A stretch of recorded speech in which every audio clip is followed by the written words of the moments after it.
Should be a pretty good crowd that night. Well, Maryland set a program attendance record in the November 30th match last year against Nebraska. More than 13,000 showed up to watch the Terps inside College Park. It's a trend that we are seeing throughout the Big Ten and throughout all of college volleyball. And for more on that and all Maryland volleyball, welcome in headman Adam Hughes. Adam, great to see you. Hard to believe starting year number 8. This is a grizzled veteran now sitting across from us. And I'm kicking things off. I feel like I am the vet now. This has been great. Did you draw the short straw? How did you end up being first with us here today? I have no idea, but I'm excited to get us started. All right, Adam, I know after finishing 500 or better in the previous 3 seasons, last year wasn't exactly what you and the team envisioned. So how do you evaluate what 2024 was and use it as motivation and improvement for 2025? Yeah, I think the best way I would put it is we didn't have a good season, but we have a good program. And the best programs, the best competitors are resilient, find ways to bounce back, and we've always done that. And I'm really proud of the staff and the program. I thought we hit the ground running in December, made some key transitions and brought in some important pieces in the transfer portal. Had a really good spring, and we're very, very excited to get this season started.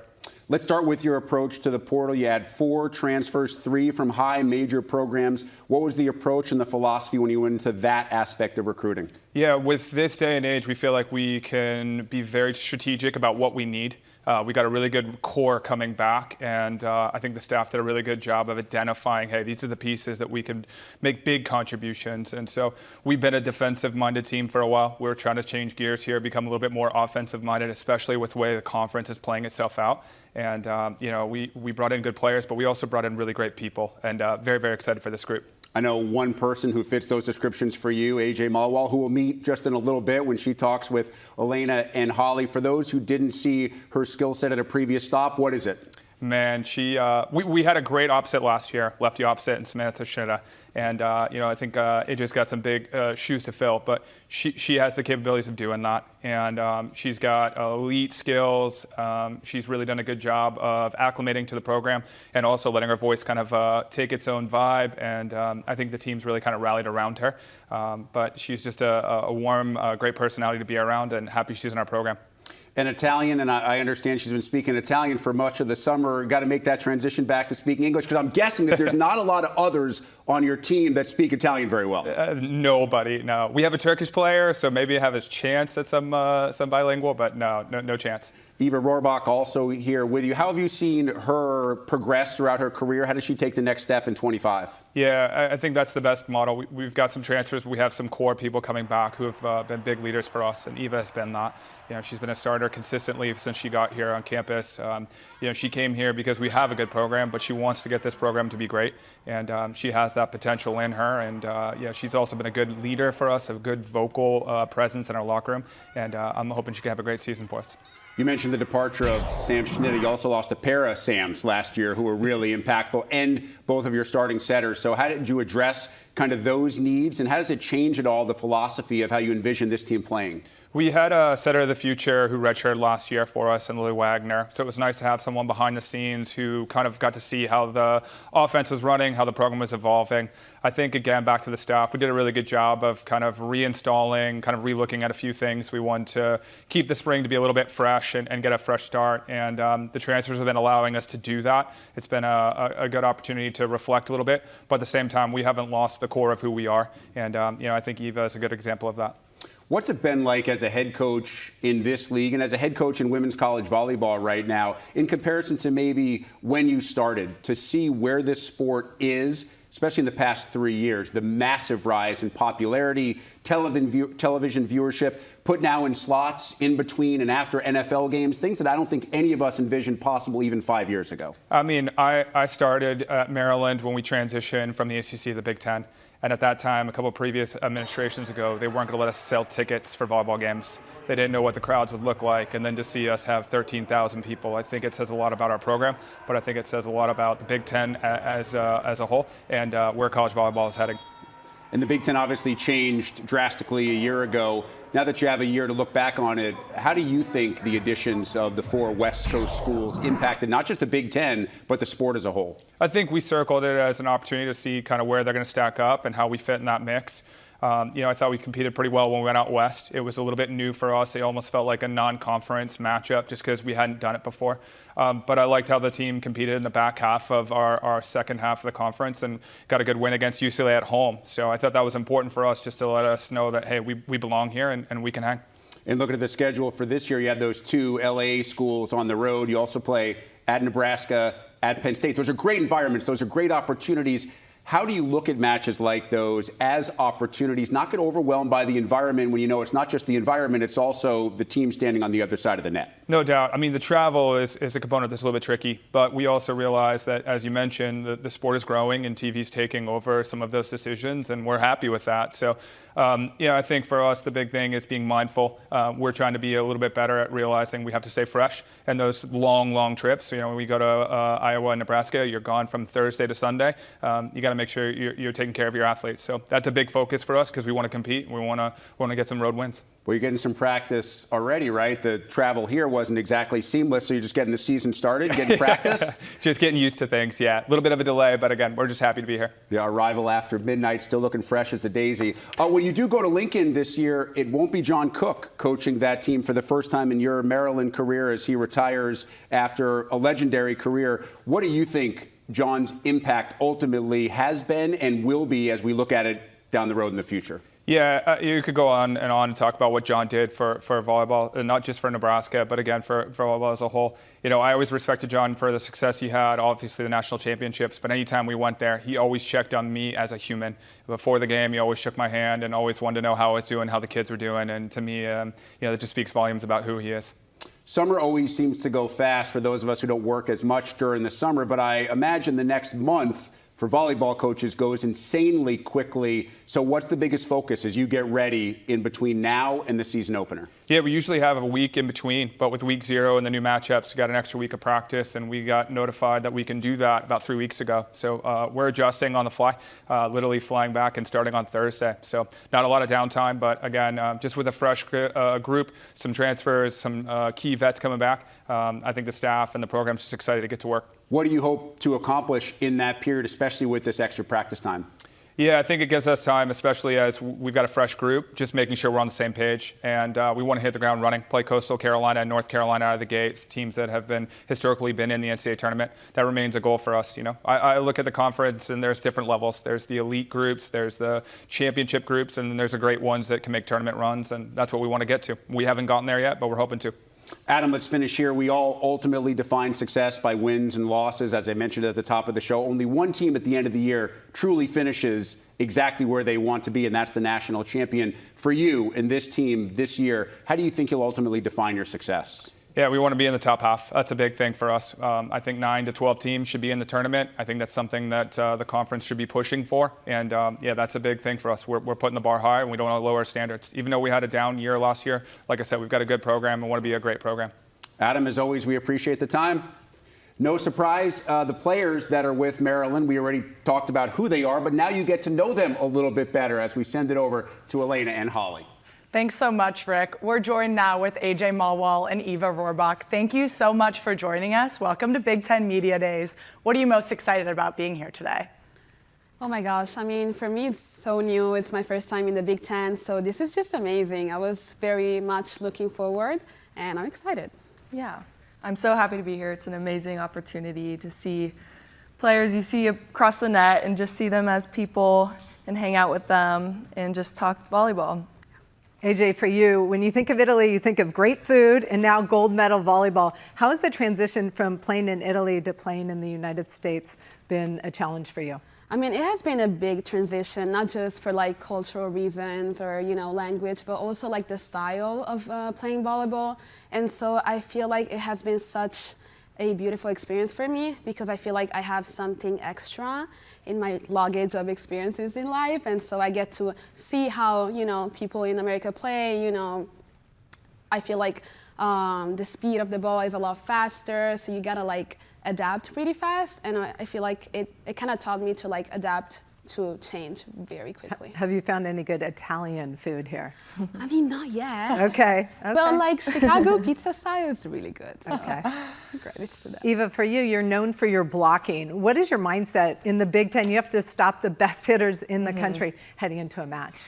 Blocking wise, it's a really tough skill that I'm still trying to master. I think the main thing I tell myself is just go. That's what our blocking coach Kyle tells us, just go, know before you go. If you're late, you're at least putting up a block rather than not going at all. So yeah, just having the mindset that you're gonna go grab the ball.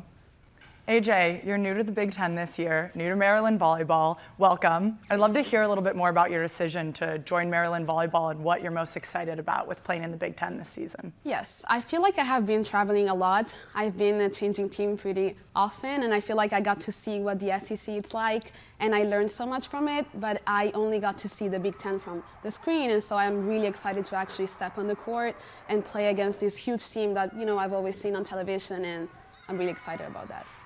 Eva, for you, you're the veteran on the team. What is it like to combine all these new players with the veterans and form that Maryland volleyball culture? Yeah, it's been an amazing spring. We're lucky to have such great girls that we picked up from the portal and then returners and a lovely freshman class. We're all about creating a culture that we can relay onto the court, being ourselves, but aligning to head to one goal is our game. I'd love to get a little sneak peek inside Maryland volleyball program. What have you guys been up to this spring and summer, both on the court, in the gym together, but off the court, just with some team building exercises as well? Yeah, we've been doing a lot of lifting and conditioning, which is always fun. Right. Go through it together. And then indoor-wise, we run the summer camps, which is a great team bonding activity for sure. Forces you to go hang out in the dorms together. And then playing-wise, we've just done a lot of 6s, 5s, and it's been great to mesh everyone together and get the chemistry going. We know you spent the summer in Rome. What were you doing in Rome? I know it's your hometown. I was just walking around, catching up with friends and family. I've been moving a lot in Italy. I just have many people that love me back home, and so it was great to recharge my energies. Any plans to cook for the team? Some real Italian food? Of course. Yes. I feel like we should make homemade gnocchi Yes, together. I love gnocchi. It'll be amazing. I went to Puglia this summer, so it was fantastic. I'd love to catch the invite when you do teach Yes, that. we'll make ourselves available. Let us know. Well, you came straight from Rome to be here today, so thank you for that. I'd love to just learn a little bit more as well. What can fans look forward to seeing from Maryland volleyball this season? When we turn on our TV and we watch you guys out on the court, what can we look forward to watching? Yeah, that's a great question. I think perseverance. I mean, Adam talked about our last year wasn't what we expected, what we wanted, but we want to bounce right back. And we're also looking to keep consistency throughout the whole season and face each team the same way we'd face anyone or practice and lift. So yeah, just consistency. Absolutely. Yeah, I agree. I feel like the things as a transfer that stand out the most to me of Maryland is just the culture and how much there's so much warmth from everyone. And I feel like even though we're a new team, we're so aligned towards the goal that we have. And so I think it's going to be very visible from the outside. You guys have seen the schedule for the upcoming season. Any matches that you're looking forward to the most?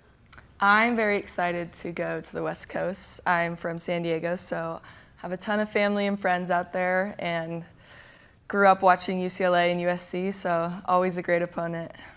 For me, Nebraska, of course, we got to play in their gym, and so I'm really excited about that. Yeah, so many good matchups every night. It's excited for you to get to go back to the West Coast. I'm sure you're going to have a big crowd at that match. Yes.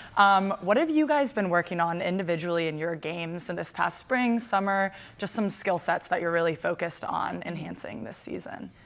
This past spring, skill-wise, I've actually done a lot of focusing on serving. I want to be a piece of this team that can go back there and serve and get out of system and score points for us, and so that's important to me. And yeah, that's a big thing I've been focusing on.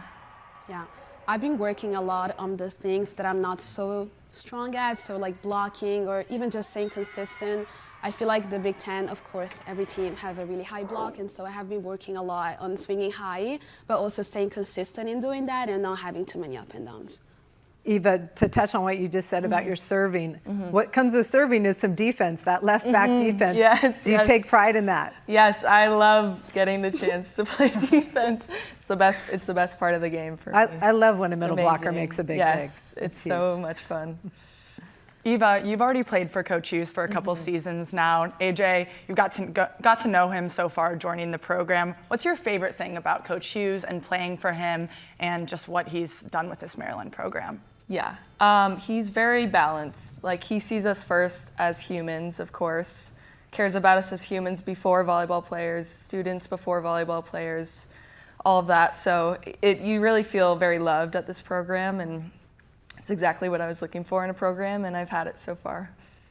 Yeah, going along with what you were saying, I totally agree. I feel like even in my, while I was talking to Coach during the transfer thing, I really liked how much he balances, you know, giving all what you have and also like being yourself and having room for like conversations, how you can get better, and you can always talk to him. You can also, you know, grab a coffee and just talk, and it's really helpful. Last season, some close matches. How do you flip that mindset and turn those like close losses into wins? Yeah, for sure. I think, as I was touching on earlier, just approaching every game the same, whether it's a huge opponent, middle of the Big Ten, whoever, preseason, but approaching every game the same with the same mindset that we're going to go out there and from the get-go start. Yeah, I agree. I feel like the goal has to be to win, of course, but at the same time, we got to remember what are the things that we have to execute with consistency to be able to get the W. And so always reminding that every game. The season is long and taxing, and it gets exhausting, and you have to stay mentally in it, but also take care of yourself on the outside. Eva, I know health and wellness is really important to you. Yes. What are some things you guys like to do in the depths of the season just to get your mind right and take care of yourself outside of volleyball? Yeah, that's a great question, especially when we're traveling. It's just a hard place to be in. You're tired, you're doing schoolwork. I love just going for walks, exploring the area, kind of taking my mind off things. Doing that, listening to music, and stretching has been a huge thing for me as of recent, and it's really helped with mobility and every aspect of the game. Yeah, for me, definitely like sleeping. I need to recover every night. I feel like it has the biggest impact of my performance on the court. And of course, along with that, hydrating a lot and just, you know, detaching a little bit your mind from the game, but at the same time, being there and focused. You talked about coaching camps together. What do you learn when you're coaching young athletes that makes you better as a player? It's an amazing experience. You get to really take a step back and see and help all these girls that are loving volleyball and want to be just like Big Ten volleyball players. It's an amazing experience, and it makes you very, very grateful for what you have, and it brings us together closer. And yeah, you learn a lot. You learn how to manage, how to manage teams. How about you? I feel like little kids remind me of the reason why I started when I was a little girl. And it's really easy to like get caught up with all the goals that you set yourself, and you kind of forget, you know, the reason, like the real reason why you started playing. And so it's really wholesome to see. Yes. We were all at that point, at some point in our career, right? Exactly. It's really fun to be able to give back. Yeah. I guess just big picture, what can we expect to see out of Maryland volleyball this year? What are your biggest goals as a team going into this season? For this season, our biggest goals are just to, like what Adam was saying, top half of the conference. We really want to come out strong, face every opponent the same, and get some huge wins that, will project us forward and get some momentum. Yes, I feel like we found a little bit of our identity with this new group, and so I think our biggest challenge is gonna like bring it from the first second we step on the court and maintain it all the way throughout the season. And so of course winning, of course making it to the top half of the conference, but also like don't forget our identity or like the things that make us like so close to each other's, and not get caught up too much from like chasing a win and forgetting about the team, you know.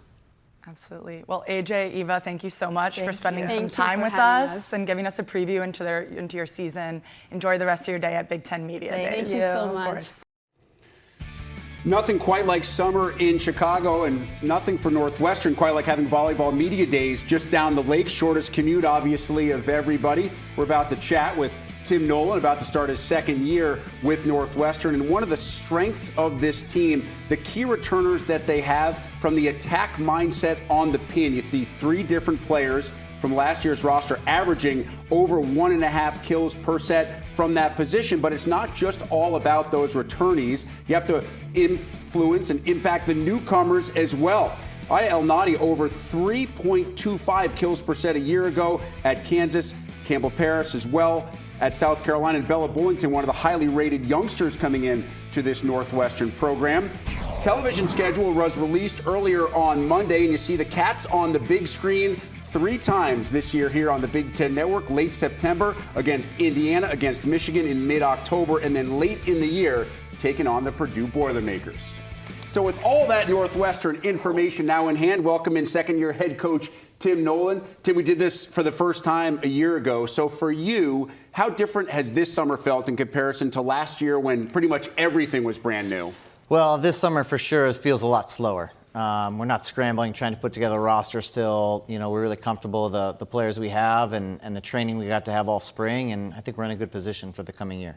Every coach, after a year, will sit down with their staff, assess what went right, what went wrong, where you can make big-time improvements. How did you assess year one? You know, year one was a battle. We knew it was going to be really tough. Just playing the league we're playing, and again, coming on late. But I feel like we did some things well, starting with culture and competing. And we pushed a lot of teams to the limit. You know, we really only got blown out twice the whole year. And in this conference, it can happen any given night. So I was pleased with that, and then we worked really hard to implement some depth in the offseason defensively and offensively, and looking forward to showcasing that this fall. You mentioned culture. It's certainly one of the buzzwords right now around not just volleyball, but every collegiate sport. What do you want the culture to be with Northwestern volleyball? You know, I think for me, it's how do you measure it? Like, how do you quantify it? And if you're bringing in student athletes, investing them and having them graduate, that's a sign of a really healthy program, and that's what we're going to do. Obviously, there are expectations heading into year one when you're in a new league and you're taking over a new program. How did the reality meet up with what your expectations were heading into the Big Ten? You know, it was pretty on par. We played a lot of great matches in some really historic, great venues against some of the best teams in the country and against some of the greatest minds on the coaching side. You have a lot of change, obviously, with this year's team. You have 3 freshmen and 5 transfers. We showed from some big-time programs like Kansas, South Carolina. When you and the staff went into the portal, what were you looking for? Well, we were only interested in taking players we felt could really impact us. You know, we weren't going to take people just to take people. So we were looking for pieces that fit kind of into our system. I think we're going to play a little bit differently this coming year. And so the pieces we were able to add, I think, kind of play towards that. Without giving away too many state secrets, I have to follow up on that. How do you anticipate looking different than you looked in 2024? Well, I think we're going to ball handle a lot better, which is going to allow us to play a lot more tempo. You know, we can't play the same way as Nebraska and Minnesota and Penn State. We're a different type of team, so we're going to play that way. I would say we're going to play a lot closer to maybe how Indiana plays, just a lot quicker, and really try and control the tempo of the game. One of those transfers, Ayah Elnady, coming from Kansas, spent 4 years there, very productive during her time with the Jayhawks. For those who haven't seen her, what's her skill set and what do you need her to give you this season? Well, if she could give us 3.5, 4 kills a set, it would be pretty great. good, yeah. But, you know, she's a great point scorer. She's equally skilled at attacking out of back row as she is front row. She's got a great serve. We're going to kind of give her the green light and tell her to go for it. And then she can play all 6. She can pass. And so, again, having her on the floor the entire time, if we need to being able to calm people down, showcase, you know, just her skills front row, back row, I think it's a game changer for us.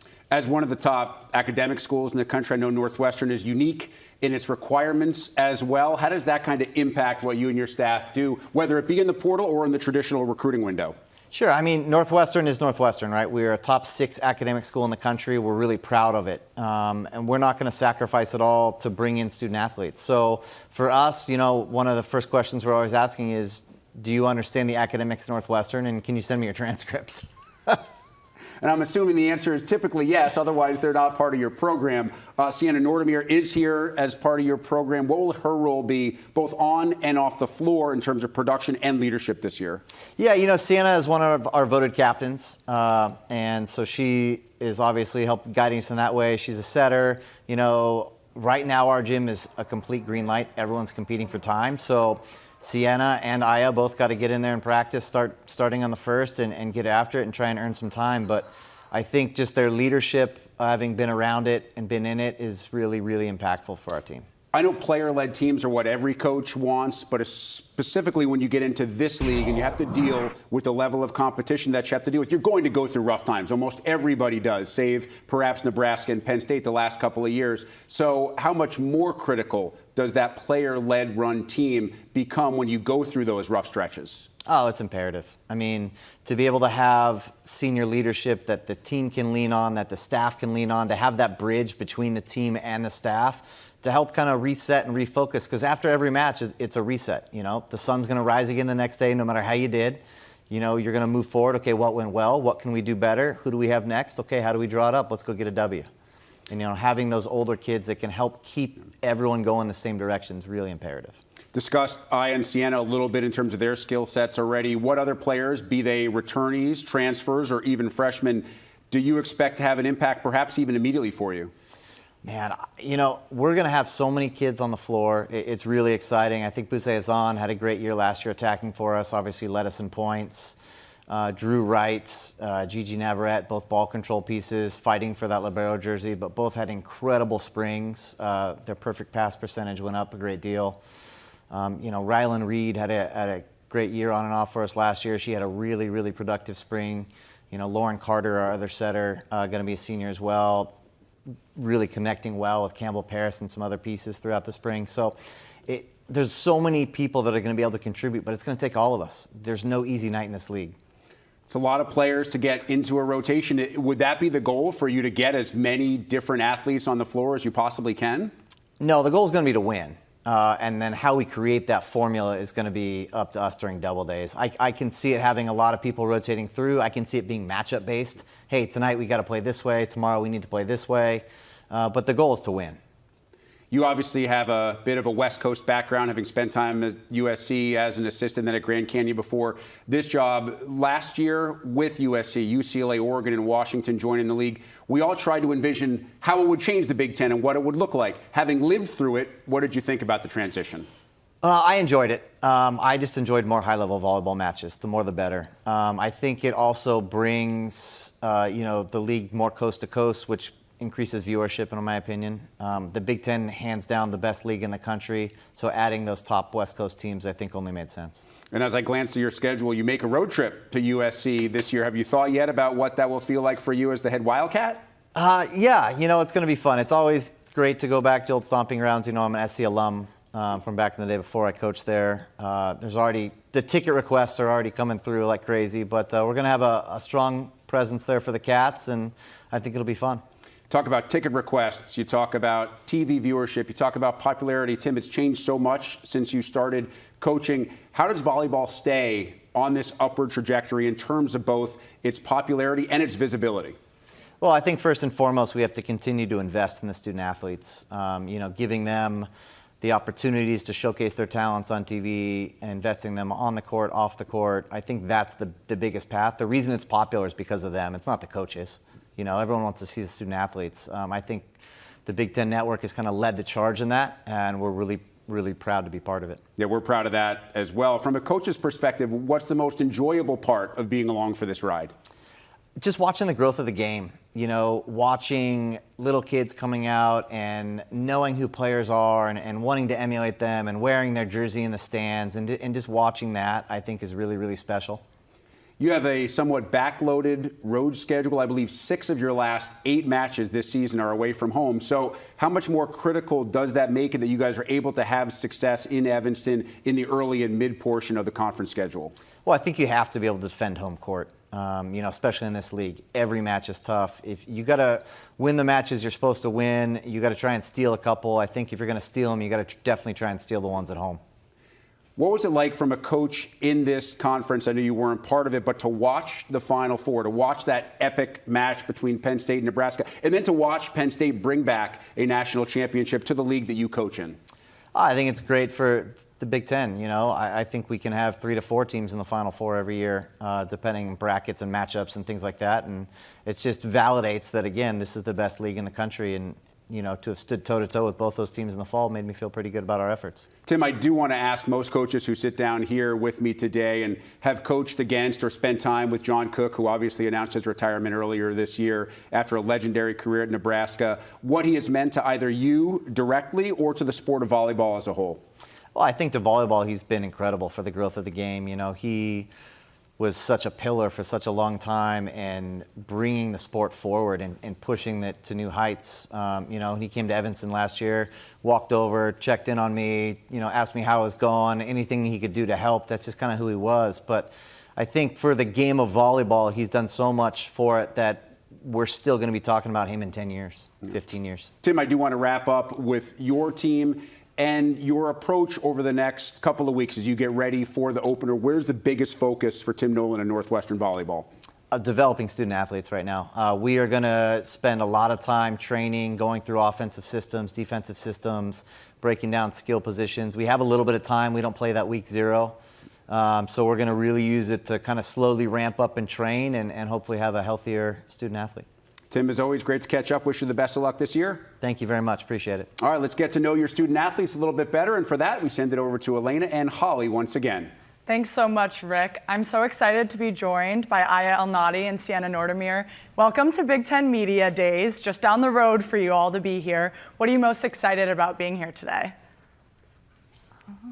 For me, I'm just excited to meet other student athletes from other schools and just talk to them about the season. So. Yeah, it's great to be here. I think being able to be here with Ayah and share that and just kind of share what we're doing at Northwestern. It's a really exciting group and we're really excited for season to start. So just happy to represent the Cats a little bit. I've followed your career, and you're the only player I've ever heard of from Egypt coming over and playing collegiate volleyball. How did you start playing volleyball, and how did you get over to the States? So growing up, I played a lot of sports. My parents kind of just put me in a bunch of sports to see what I like most, and I ended up really liking volleyball just because of the team aspect of it. And then I was fortunate enough to play on the national team, and from there I kind of started to think, I want to try to play in the U.S. And there were actually 2 twin sisters who were there before me. They were at Park University, so I kind of just connected with them and just talked to them about the process and how to get there. And yeah, it was the best decision I've ever made. So I'm so excited.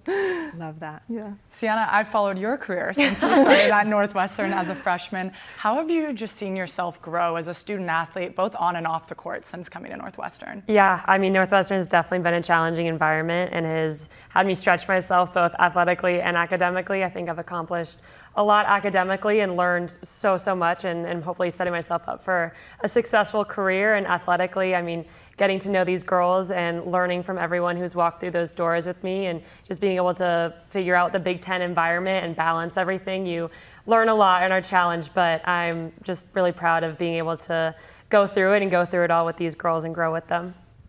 To follow up on that, you graduated from your undergrad in 3 years, so you're going to start business school in the fall. Yes. How do you balance those?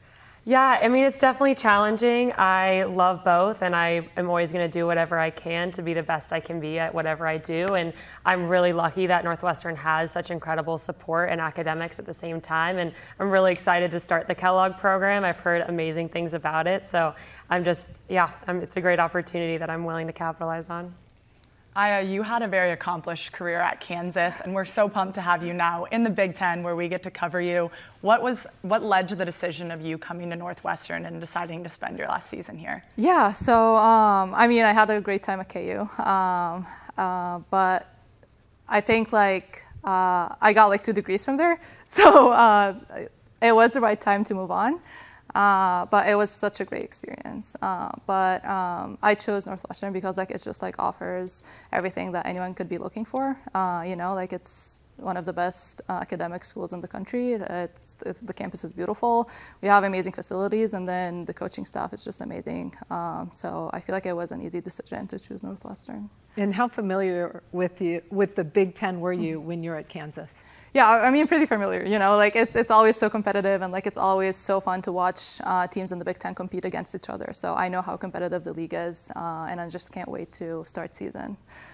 I talked to your former coach, Caitlin Nielsen from Kansas, and she said she loves to hit the ball. She tolerates passing. Is that true? Yeah, this is really true. Do you have to spend more time passing because you're already pretty good at attacking? I love to attack because of the fun of it, but I know that I need to like get my passing reps in because I do need to get better in passing. So I feel like, yeah, I would say I pass more, just like to kind of like improve it. Yeah. Sienna, we just heard your coach talk about you've been voted a captain for this season. That's very exciting. You have a lot of new newcomers on the squad as well. Yeah. What have you been doing in this new role to kind of help build some team culture and camaraderie before season starts? Yeah, absolutely. Throughout the spring, we really were working on culture, and we were meeting with our sports psychologists often to just really start to build that foundation and that groundwork to have a whole new team kind of come in and really just start something new. So over the summer, we've really leaned into that too. We did a book club where we all read The Mob Mentality by Kobe, and every week we'd come together, share our thoughts, and we really bonded over that. And we tried to spend as much time as we could together, both on the court and off of it. And I think we have great chemistry and camaraderie. The girls are amazing, and we're just going to continue to build on it through preseason. How did you guys spend your summer? We were here. We were trained 5:45 lifts every day, and then we'd practice right after. So those early mornings definitely are building some character, but all of us were definitely chipper in the mornings, which is nice. Wait, who chose 5:45 during the summer? So it was a standard from when I was a freshman, but it was a judgment call for this year. Some of us had internships as well and classes, so it was just finding a way to balance all of that. But we've all been here, and it's been a great summer, minus some of the weather. Did you get to do any fun things together as a team outside of that 5:45 a.m. lift this summer? Any good team building activities outside of the gym? Yeah, we had a couple. We had a friendship bracelets one night, and then we would do, so like whenever we do book club as a team, we would like go to one of our teammates' like apartment and just like hang out. We did like a dinner one time. And then we would go to the beach. So like we had a couple of team bonding activities, and I feel like the team is like really connected, which is going to help us a lot. I read that you're very interested in the stock market. Is that something you want to do? Talking about after school? About that. I am interested in the stock market. I worked in asset management for a little bit, and I really liked it. But I feel like for the stock market part, I want to do it for myself. And then as a professional career, I started kind of like pivoting towards sports, just like because this is what I'm passionate about. So I'm still like trying to figure out what I like actually want to do in sports. But so money in sports, or just going towards sports? Well, the stock market is going to be still going to be on the side for me. Okay. But and then like for a professional career, like I want to like work like like in a sports related field. So the stock market is going to be there. And what got you involved in loving the stock market? In the U.S. Okay. Yeah.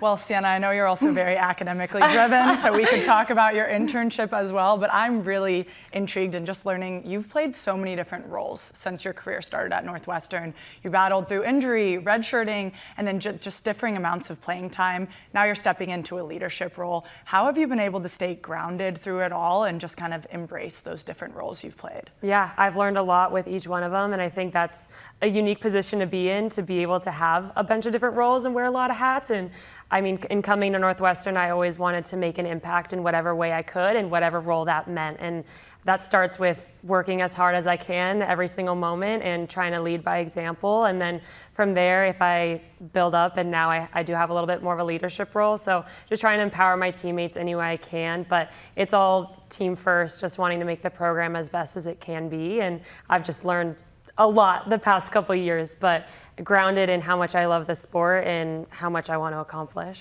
You guys have both seen this upcoming schedule. Anything that you're excited about?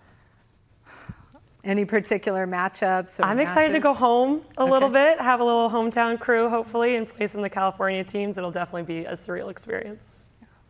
For me, I've heard a lot of things about Penn State's gym, so I'm excited to go there. That's definitely a rowdy one. And Yeah. I'm sure you're going to have a lot of fans when you get to go.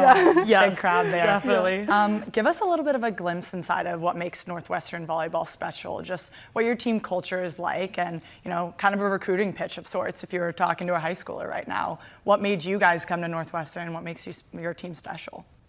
Yeah, do you want to start? Yeah, I think, as I said, Northwestern has like everything anyone could hope for. Like you can get an incredible academic degree while also like competing like in the toughest conference in the country. It's like you can like have it all here. And then like on top of that, like you get an amazing coaching staff who's like committed to building this program. So I just think that,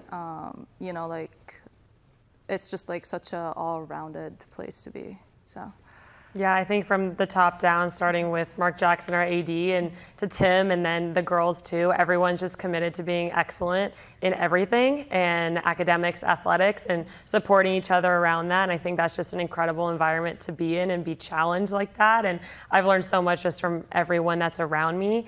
And I came to make an impact. I came to help shape the future of this program. I truly think we have the foundation to be very competitive in this conference, and I hope to contribute to that. And I think everyone that comes here has that same mentality where we're going to grind and work hard on and off the court, but we're going to do it for the Cats and to make us all better. What drives you both? You both excel on the court and off the court. What drives both of you? For me, just like the passion for the game, and like especially this season, what drives me is just like I really want to make an impact for this program, because like I know it's only 1 year, so I just like really want to like help this program kind of like like move up and like get better. So I'm just like so excited for this year. Yeah, I think it starts from my family. I had my mom's my rock, and she just showed me what it's like to be a strong, independent woman and to push yourself. So that's my rock at the end of the day. And from there, it's just loving the game and just wanting to be the best I can be, and excited about exploring any potential that we have and that I have individually as well. Now, being up in Evanston, you guys are only a couple miles away from downtown Chicago. I've seen from Sienna, your Instagram, you visit a lot downtown. Ayah, have you got to visit anything downtown yet? What are your favorite things to do? I'd love to hear from you too. You're very well-versed in the city. I did visit downtown a lot. And I feel like it's really cool for Evanston and like Chicago in general, just like the transportation is like so easy. It's like, it's just like easy to go anywhere. So yeah, I always went to downtown like on the weekends because like I'm in class right now. So I just go on the weekends, and then I went to the Riverwalk. I would just like go there, like shop on Michigan Ave, but it has been so fun. So yeah. Yeah, I absolutely love the city, big city girl, and since freshman year, I've definitely made it a point to start exploring. I'm a huge foodie, so luckily Chicago is the perfect place to come for that. So I love Fulton Market, West Loop, River North. I have been to my fair share of restaurants, and I just love walking around and being in this city. It's incredible. Yeah. Well, Ayah, Sienna, thank you so much for being here with us today, and good luck this season. Thank you so much.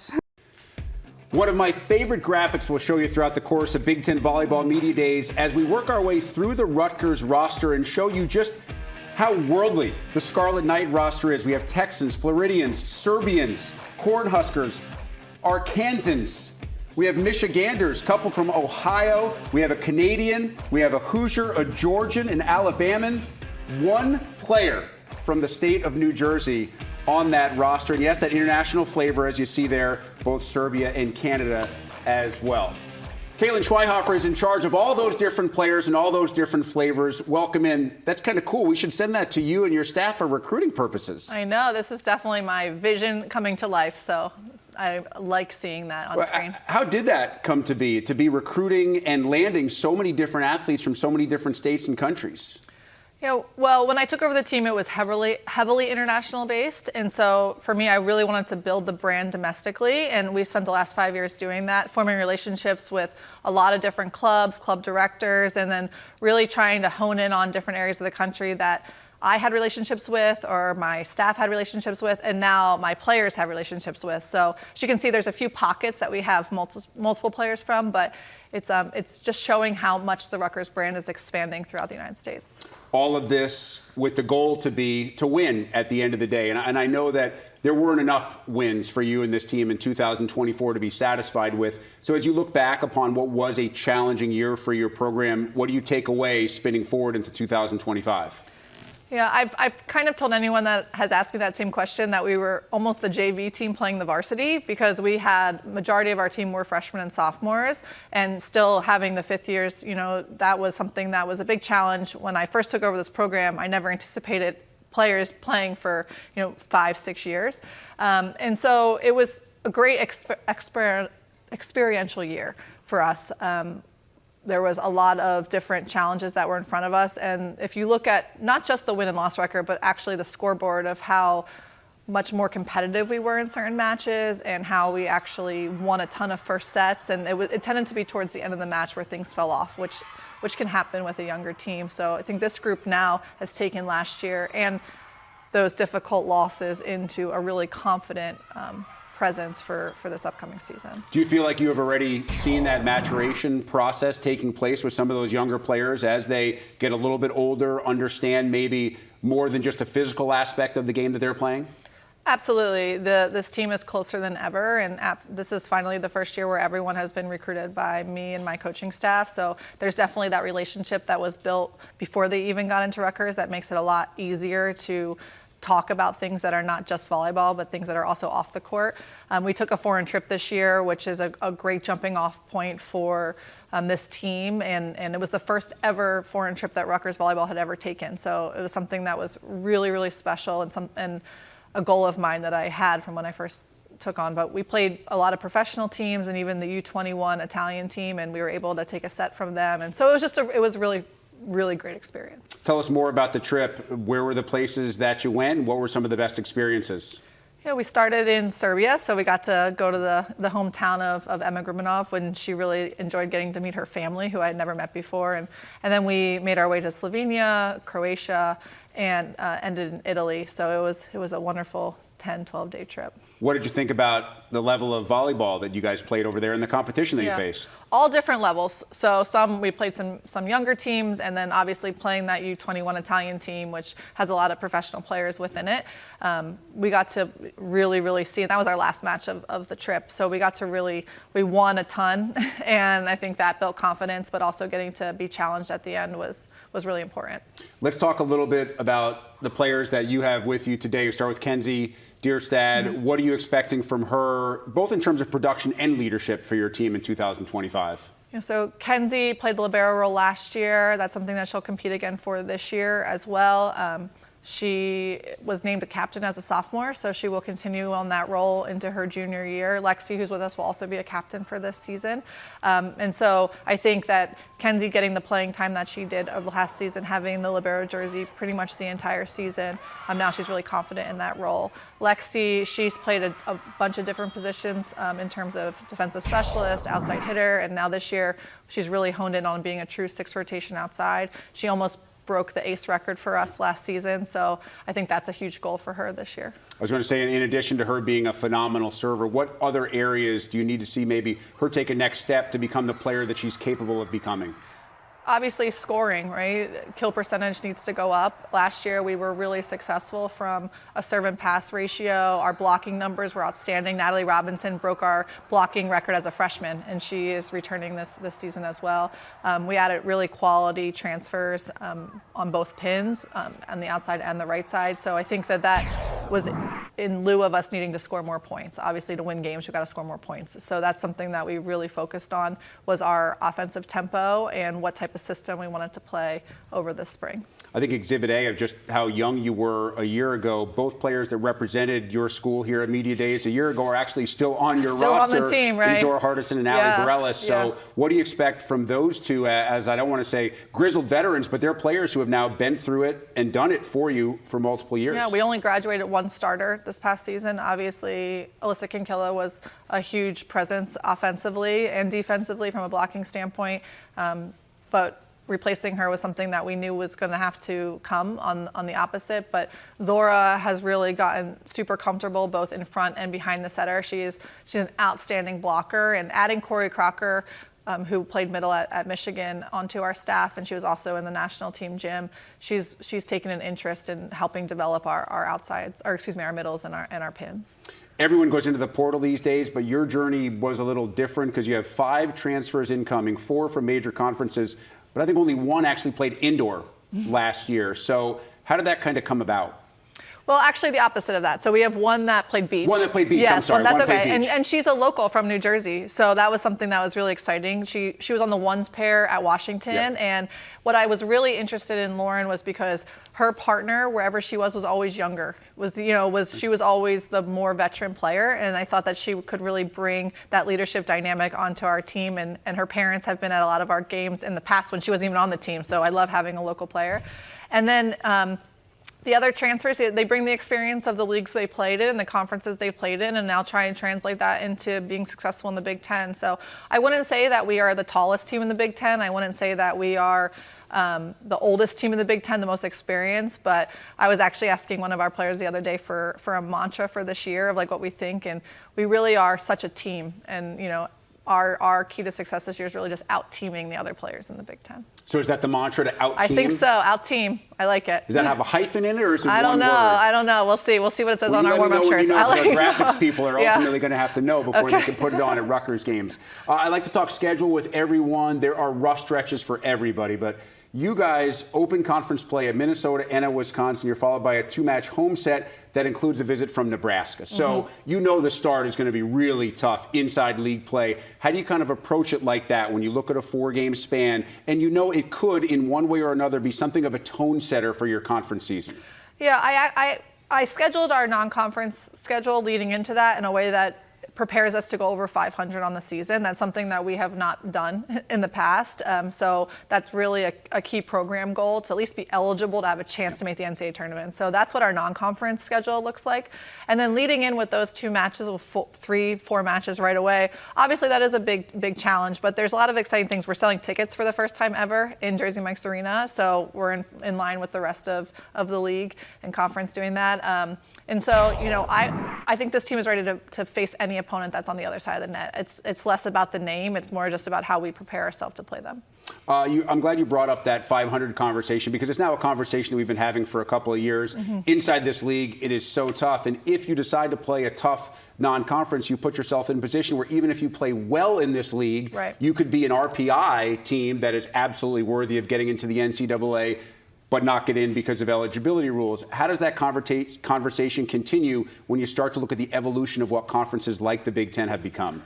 I think it's tough. I have to do my job as where our standing is in the Big Ten to make sure that I help the overall RPI of the league so that more teams are eligible to make it, whether it's us or our opponents. We want as many Big Ten teams in the NCAA tournament every year as possible. I think the RPI as a whole is outdated, and we need to look at different ranking systems and how we make these selections. It's hard because I know, and when everyone asks what our standing is in the Big Ten compared to what we would be like if we were in another league, it might not look the same. So I think that there needs to be more respect that's not just based on an RPI number, where you really can game that in different ways.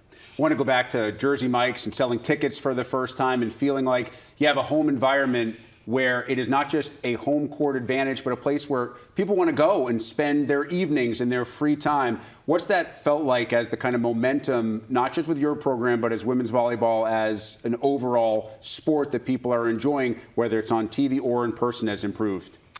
The growth of volleyball in the Northeast region has been tremendous. We've seen it from our camp numbers. We've seen it from our attendance. We've just seen it in our followers on Instagram. And just the interest in this team and this program has definitely become one of those that is key to our region, and people are interested. We had a goal number to reach when it came to our attendance on a yearly basis before we got to a point of selling tickets, and we hit that goal. And so I'm excited to see where that brings. And obviously from a revenue generating opportunity, that's something that our program is really excited about, the opportunity to be able to offer that back to the institution. I know you mentioned 500 or better. At the end of the year, is that the ultimate goal that makes this a success for you and this team? I think you have to have team goals, right? I think that it's important to have team goals. To say that all of our success is based on a 500 record, no. But I do think that's something that we really have to aim for this season. Also, I always say every year I'd like to beat a team that our program has never beaten before. So those teams know who they are. But we shout out to you if you're watching. Yeah, we're coming for you. But I think that that's something that we want to really, really make sure is the next step for us, so that all the players that are on this program have asked me, what's my long-term goal? And my long-term goal obviously is to make the NCAA tournament, to be a regular standing, participant in the NCAA tournament. And we have to be over 500 per the rules to do that. So, Kaylin, we appreciate the time. Wish you and your players the best of luck this season. Appreciate it. And speaking of those players, a pair of Rutgers student athletes are standing by as we check in once again with Elena and Holly. Thanks so much, Rick. We're joined this time by Kenzie Dyrstad and Lexie Visintine. Welcome to Big Ten Media Days. We're so happy to have you here with us. I know this isn't the farthest you've traveled this summer to Chicago. You guys went on a foreign trip to Europe. What was that like? What were your favorite parts of that trip? Oh, going to Europe was insane. It was one of the coolest things I've ever done. Italy was probably my favorite country we got to see. It was so exciting getting to see different cultures, different styles of volleyball, and just like getting a team bond. Yeah, I agree. I would say getting to see the styles of play and the culture. My favorite was Slovenia. I really enjoyed that, and it was just a cool experience. How bonding was this trip for your team? Yeah, I mean, it was huge. We had a lot of new people coming in, few transfers. We were lucky enough to have them with us. And it was so cool just to be able to eat with them, talk to them, just experience new things, because that just builds memories together. Kenzie, I know you've grown up around the sport. How does that fuel your passion for the game? Yeah, I mean, growing up in Nebraska, huge volleyball sport, obviously. Just everything that I do was like super big surrounding volleyball, and I mean, it translates to playing in the Big Ten. But yeah, it's super cool. Lexie, we've seen you take on a couple different roles so far in your career at Rutgers. Play defense, you're obviously a fantastic server. How do you kind of embrace being that versatile player and being able to be thrown in and be more utility whenever the team needs you? I would say I always just try to do what's in the best interest of my team. If they need me in back row, I'm going to give it my all in back row or front row and just embrace any position and, try to help the team as best as I can. You led your team last year offensively. Your coach talked about improving your hitting percentage. What have you worked on to do that? I would say, expanding my toolbox with different shots. I think, obviously I'm not the tallest hitter out there, so I think finding ways to using the other team's block and being crafty would be huge. So. In this conference, wins and losses, the margin's this big. How do you push those close losses into victories? Yeah, I mean, like Coach was saying earlier, we've been really focusing on out-teaming other people, because there's always going to be some player who's stronger, taller, faster. So really working on out-teaming other teams. Kenzie, what are you working on most in your game heading into this season? It's never easy to play in the back row in this conference with the hitters that you're going up against, but is there anything you're specifically focused on in your game? Yeah, specifically, I want to work on more scouting, especially when we're watching teams, finding hitting tendencies and focusing on those. And then for me personally, just working on doing things that are very repeatable. So on serve receive, doing the same thing over and over again, so then when I get to games, it's easily translated. Lexie, what about you? Anything you're specifically working on heading into the season? I would say blocking and just making my serve overall more consistent. Lexie, you're known as a fantastic server. Do you have a special routine that you developed a while ago that you stay with, and how did that come up? I usually take 6 steps from the end line, every time, so I know I'm in the right spot, and then I practice my serving tosses right before the game to make my tosses more consistent. So those are the 2 things I do. And what's your mindset when you go back to the service line? I usually try and get the first couple over an end, and then after a while I ramp up the speed and intensity, but yeah.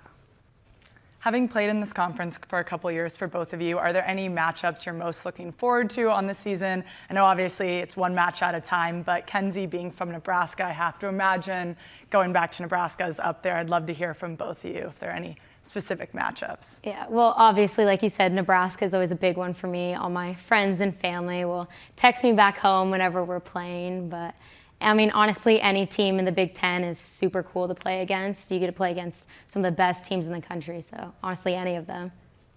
I would say UCLA and USC just because we haven't been there, and I think going to California would be super cool. What have you guys been doing this summer? Lots of strength training, a few open gyms here and there. We just finished up our camps. We had a crazy amount of campers for our overnight camp. So just really working on team bonding and getting back into the swing of things. And what do you learn about your game when you're coaching young players? Well, a few of my teammates, they like to say that the best way to learn the game is through coaching.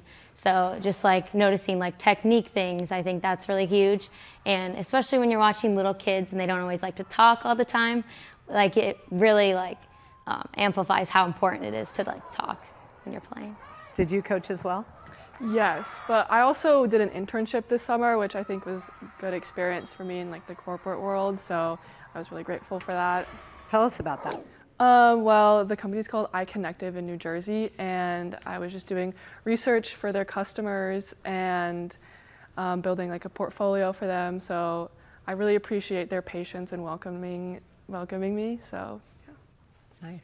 In your careers so far at Rutgers, how have you seen yourself grow the most?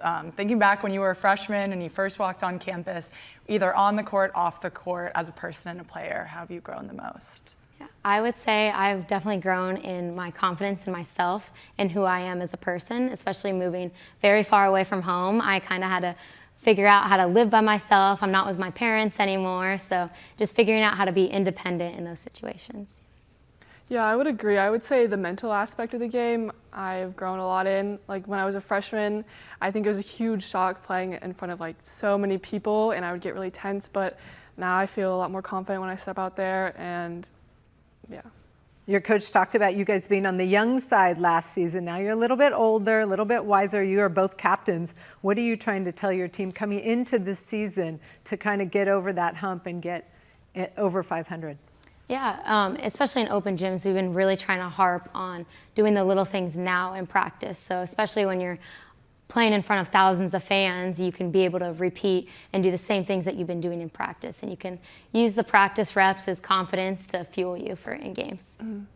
Yeah, I would agree. And I would also say like being intentional during practice and taking every rep seriously goes a long way. So. All right, one last question, just kind of thinking about your Rutgers career so far. What has been your favorite part of being a Rutgers volleyball student athlete? My favorite part of being a Rutgers student athlete would have to be just the different experiences that I've been exposed to. I mean, we're 45 minutes from New York on a train ride. We're like 45 minutes from the beach. Coming from Nebraska, there's so many more things to do here. Concerts are very easy to like be able to go to, so just the experiences. Mm-hmm. I would say that, and I made some of my best friends on the team and lifelong friends, so I'm really grateful for that. Well, Kenzie, Lexie, thank you so much. Can't wait to watch you this season. Thank you. Minnesota was one of just 8 teams in the country last year to post not 1, but 2 wins against top 10 opponents. Can't get any better than beating number 1. That's what the Gophers did when they knocked off Texas. Also beat number 7th ranked Wisconsin. That border battle win always means just a little bit more. And while officially we are the Big Ten Network, for a large portion of volleyball season, we're the Minnesota Gopher Volleyball Network. You see 8 different games here on the Big Ten Network linear. You can see other matches on Big Ten Plus. Minnesota will also appear twice on FS1 and once in an NBC broadcast against Nebraska on November the 8th. And yes, the Gophers have arrived in Chicago for Big Ten Volleyball Media Days. We're about to talk with Keegan Cook. No, his head is not actually that big in real life, but his hair really does look that good. Proof positive. Keegan, with that, welcome in. It's great to be back. Thanks for having me. We'll dive into your team in just a little bit, but I know it's been a very busy summer for you with some international travel and coaching. Tell us a little bit more about the details with that. Yeah, I had the privilege to coach the USA U19 team to a silver medal at the World Championships in Croatia. Spent about 20 days out there.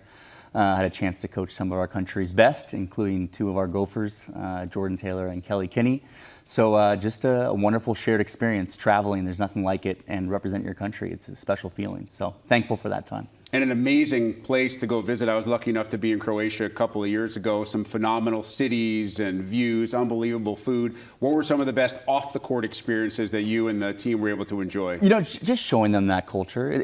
I'm hoping that all of them play overseas at one point, and just the pace of life, and just taking pleasure in the simple things and conversations and coffee and having longer meals than they're used to. I think all that stuff is important, and to share that with the young athletes is pretty special. As we get back to the Minnesota program, another tournament trip for your team in 2024. What were the biggest positives for you that came out of your second year in the cities?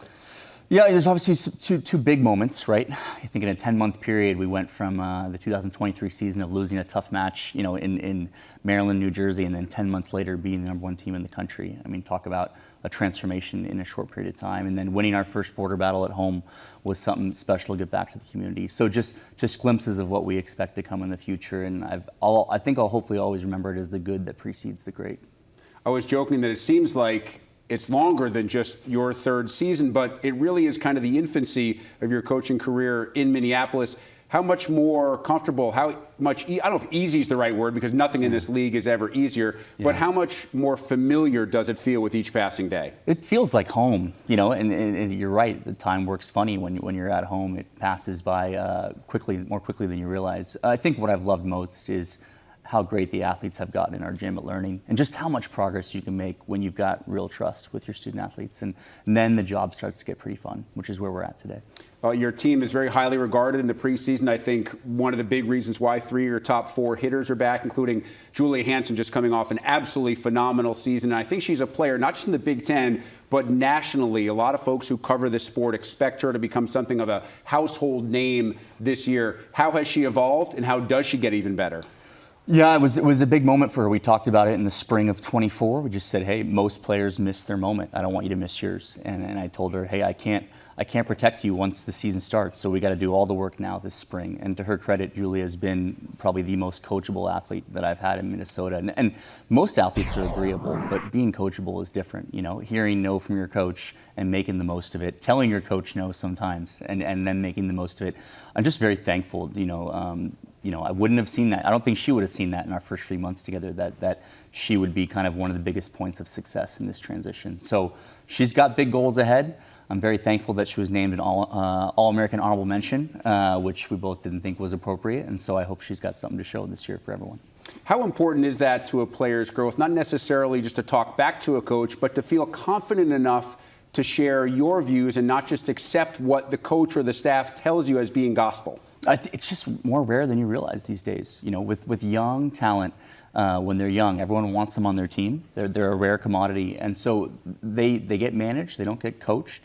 And the greatest gift an athlete can give them is to let you coach them. And so I've got 2 athletes here with me today that I think in the last 6 months have been extremely coachable, and they've given me that gift, and they'll be better for it, I think. Zeynep Palabiyik, the other athlete that's with you here, having started every match at her position a year ago, and to be able to have that experience specifically at that spot, what does that mean for your team? Yeah, it showed this spring. She had her best performance of her time here. She's always played with a good sense of joy, but now you see a different level of confidence and a different level of mastery than maybe she had before. And we tell stories to each other about her first matches in the PAV and our first match last season against Stanford, which we were joking about this morning. And the player she is today, it's pretty amazing. And again, it goes back to that confidence to be able to look back at moments that maybe were not your best, but to then turn them into positives moving forward. Yeah, you don't last very long as a player or a coach if you dwell on the negatives and don't turn them into something positive, for sure. McKenna Wooker also returns. You and I have discussed her ceiling, I know, in the past at length, and she's dealt with some nagging injuries a little bit. If she stays healthy, just how high is that ceiling within this roster? Yeah, we could never reach McKenna Wooker's potential in the time that we have together. She's the kind of player, when healthy, will be chasing her own ceiling for her entire college and professional career. And that's someone that you're always going to show up to see in the gym. So yeah, we've been extremely careful with her recovery and continue to do so as we enter the season. But to her credit, she does a lot of quiet, lonely work to hopefully have a chance to make a big impact for us this year.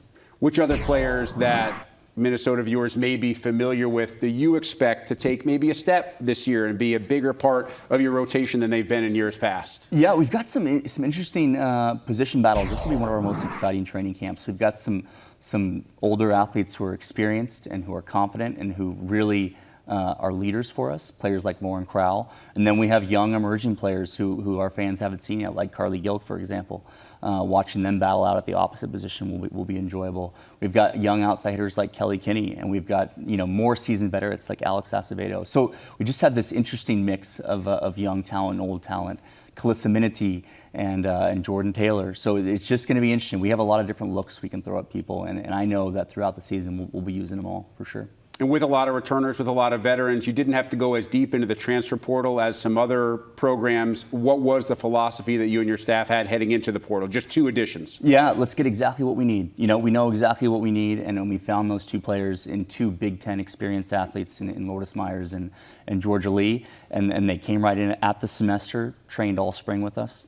And it was just, it couldn't have been a more perfect fit. And so, yeah, we're not in a place now where we're needing to find the biggest pieces to build the team around. And I think that's a credit to the culture that the team has built. Lourdes is a player who saw a lot of time at Purdue. So how does she fit into your rotation? Yeah, different level of physicality and dynamic offense. I think our goal for her is to have it be her best year and to have her leave here ready to be a pro.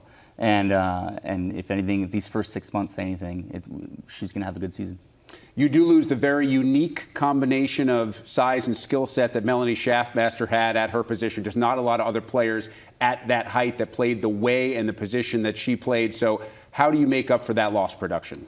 The January was a moment for us to really decide who we wanted to be offensively. It was all about redesigning the offense with a couple new setters, especially Stella Swenson coming in off a redshirt season that she made the most of.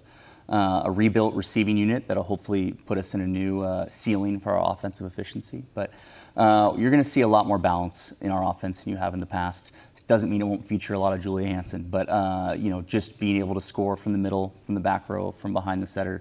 It's going to be exciting expanding this playbook over the season.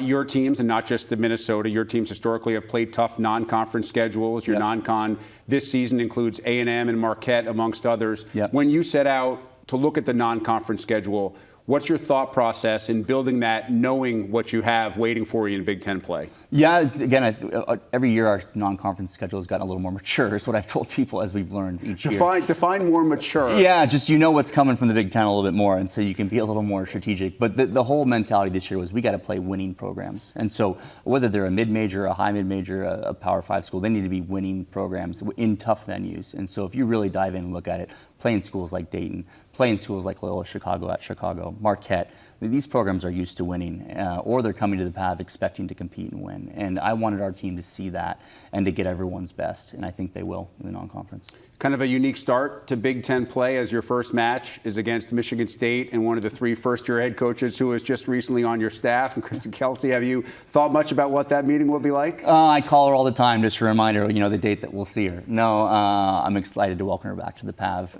Excited to compete against her. I've loved competing with her. But, it's a memory. I remember my first match in the Pac-12, and so I'm excited to be with her in her first match as a head coach, something that she's worked hard to earn. Have you shared any advice? Not for that match, but yeah, she gets lots of free advice, and as she once told me, you get what you pay for. So, no, Kristen and I talk often, and I'm just looking forward to her as she begins her long coaching career. I'm guessing that you knew that she had the stuff right away to be a head coach in this conference. Otherwise, you probably wouldn't have hired her. Yeah, there was a moment, I remember a moment in a match, where I came back after taking a little bit of leave, and she was, in a timeout, running a timeout as she does. And I remember looking at her going, wow, she's doing my job really well right now. And it might be time for her to be a head coach. But no, you can feel it when someone's got those aspirations, and she just needed her moment. She got it. From one incoming Big Ten head coach to one outgoing, as John Cook retired in the offseason. Took some of us, I think, by surprise, but he said at that time, I've kind of done enough, which is a little bit of an understatement. I'd love to get your thoughts as someone who's coached against him and knows him, as what he means to this sport. Yeah, just never satisfied with where they were at, and always thinking about growth, and always thinking about doing something that hadn't been done before, and being just kind of merciless in that space, and not ever, I think, getting too distracted from making his program the best it could possibly be. And certainly competed against him and observed him from afar, and wish him a very happy retirement. And it doesn't get any easier with Dani coming in. But yeah, that's probably my takeaway from John. It may make it easier for us, or in these type of settings. So now when we say Coach Cook, there's only one person who's going to answer. There is only one, yeah. Yeah, it's nice not to be the second cook for a while, yeah. For you, heading into 2025, are there goals specifically that you're setting for this team in terms of wins and losses, runs in the NCAA tournament? Are you willing to share any of those with us publicly? I think what we need to see is just a higher offensive efficiency. And we've been known as a team that can grind you out. We can serve you tough. We can block you tough. We can drag you into a 3-hour match. But we need to be a different kind of team with the personnel that we have. And so I think it's more in that space that we should be scoring the ball at a pretty high rate if we're doing things the way that we were designed to do. And with that will come what we expect, which is to be playing the last weekend of the season. Finally, simplest question I could ask, probably a harder answer than the question, how excited are you for this year with the roster you have? I'm excited to chase their potential. You know, as a coach, every season, the worst feeling is to reach the ceiling of what your team can do. And I'll have to do my best to get anywhere close to that with this group. And that's a good feeling. Keegan Cook, we appreciate the time. Good luck. Thanks for everything. All right, we've talked enough about the student athletes. It's time for us to hear from those student athletes. Elena? Thanks so much, Rick. We're now joined by Julia Hanson and Zeynep Palabiyik. Thank you so much for joining us today. How has Media Days been so far? This is going to be your favorite station at the end of the day. I'm telling you that now. What have you done so far today? Well, we flew in this morning, so we got here at about 9:30, 10 o'clock, and we just got to see everything and all the facilities and stuff without the crowds around, so that was really nice. Then we got ready, and now we're here. Yeah, and we recorded some TikToks and, answered some questions. It was fun. That's awesome. The TikTok station went well then. Any that are going to go viral, we think? Did you get Coach Cook in any of them? We still need to do that. Oh, okay. Yeah. Not yet. Okay. Okay. I'm excited to see that. I'm also excited to see your team this season. Can you give us a little sneak peek on what you guys have been working on all spring and summer, and just what Minnesota volleyball is going to look like this year? Yeah, I think this spring we've worked a lot on our connections outside of just the gym, so building the connections as a team, and also inside of the gym we've been working on a lot of things like passing, as Zeynep can talk about.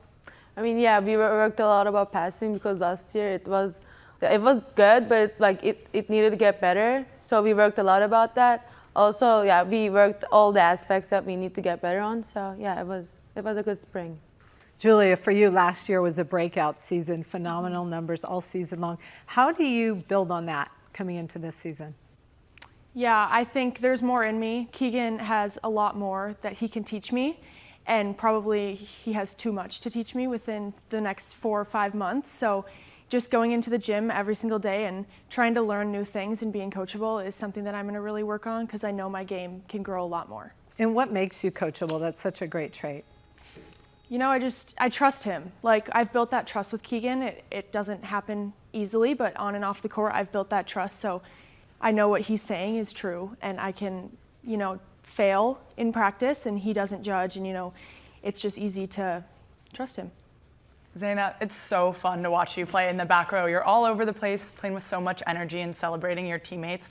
Where does all of that energy and passion come from? I don't know. I just love playing volleyball, love being in front of a big crowd, love playing with my teammates, play for my coaches. Also, I think one of the most important things that libero must do is give energy to the team, because, outside is hitting or middle is trying to block. So we just need to give more energy so the team can be better and more energetic. So I think that. I love it when you jump on your teammates and celebrate. That's always a favorite. I love that too. That's always a favorite. I read that you grew up playing volleyball starting at age 7. How did you get started playing volleyball? So I used to do swimming. My mom wanted me to do a sport, and I started swimming, but I hated it. So I was like, okay, let's try volleyball. And it was just so unexpected, because I don't have any athletes in my family. So yeah, I just randomly chose volleyball, and it was just that, yeah. Julia, playing for your home state of Minnesota, what does that mean to you to be able to go out on that court and represent Minnesota volleyball? Yeah, it means everything. The legacy of Minnesota volleyball is, there, and it's awesome. And so being able to have Minnesota across my chest is the biggest accomplishment that I've had so far. So it's awesome. I read that you were a gymnast. When did that start and when did it stop? I started gymnastics in kindergarten and I stopped around 6th or 7th grade. And then my parents were like, well, you have to do a sport. You got to try something. So I was like, oh, I'll try volleyball, in 7th grade. So here I am. And you stopped because you were getting too tall or you were just done?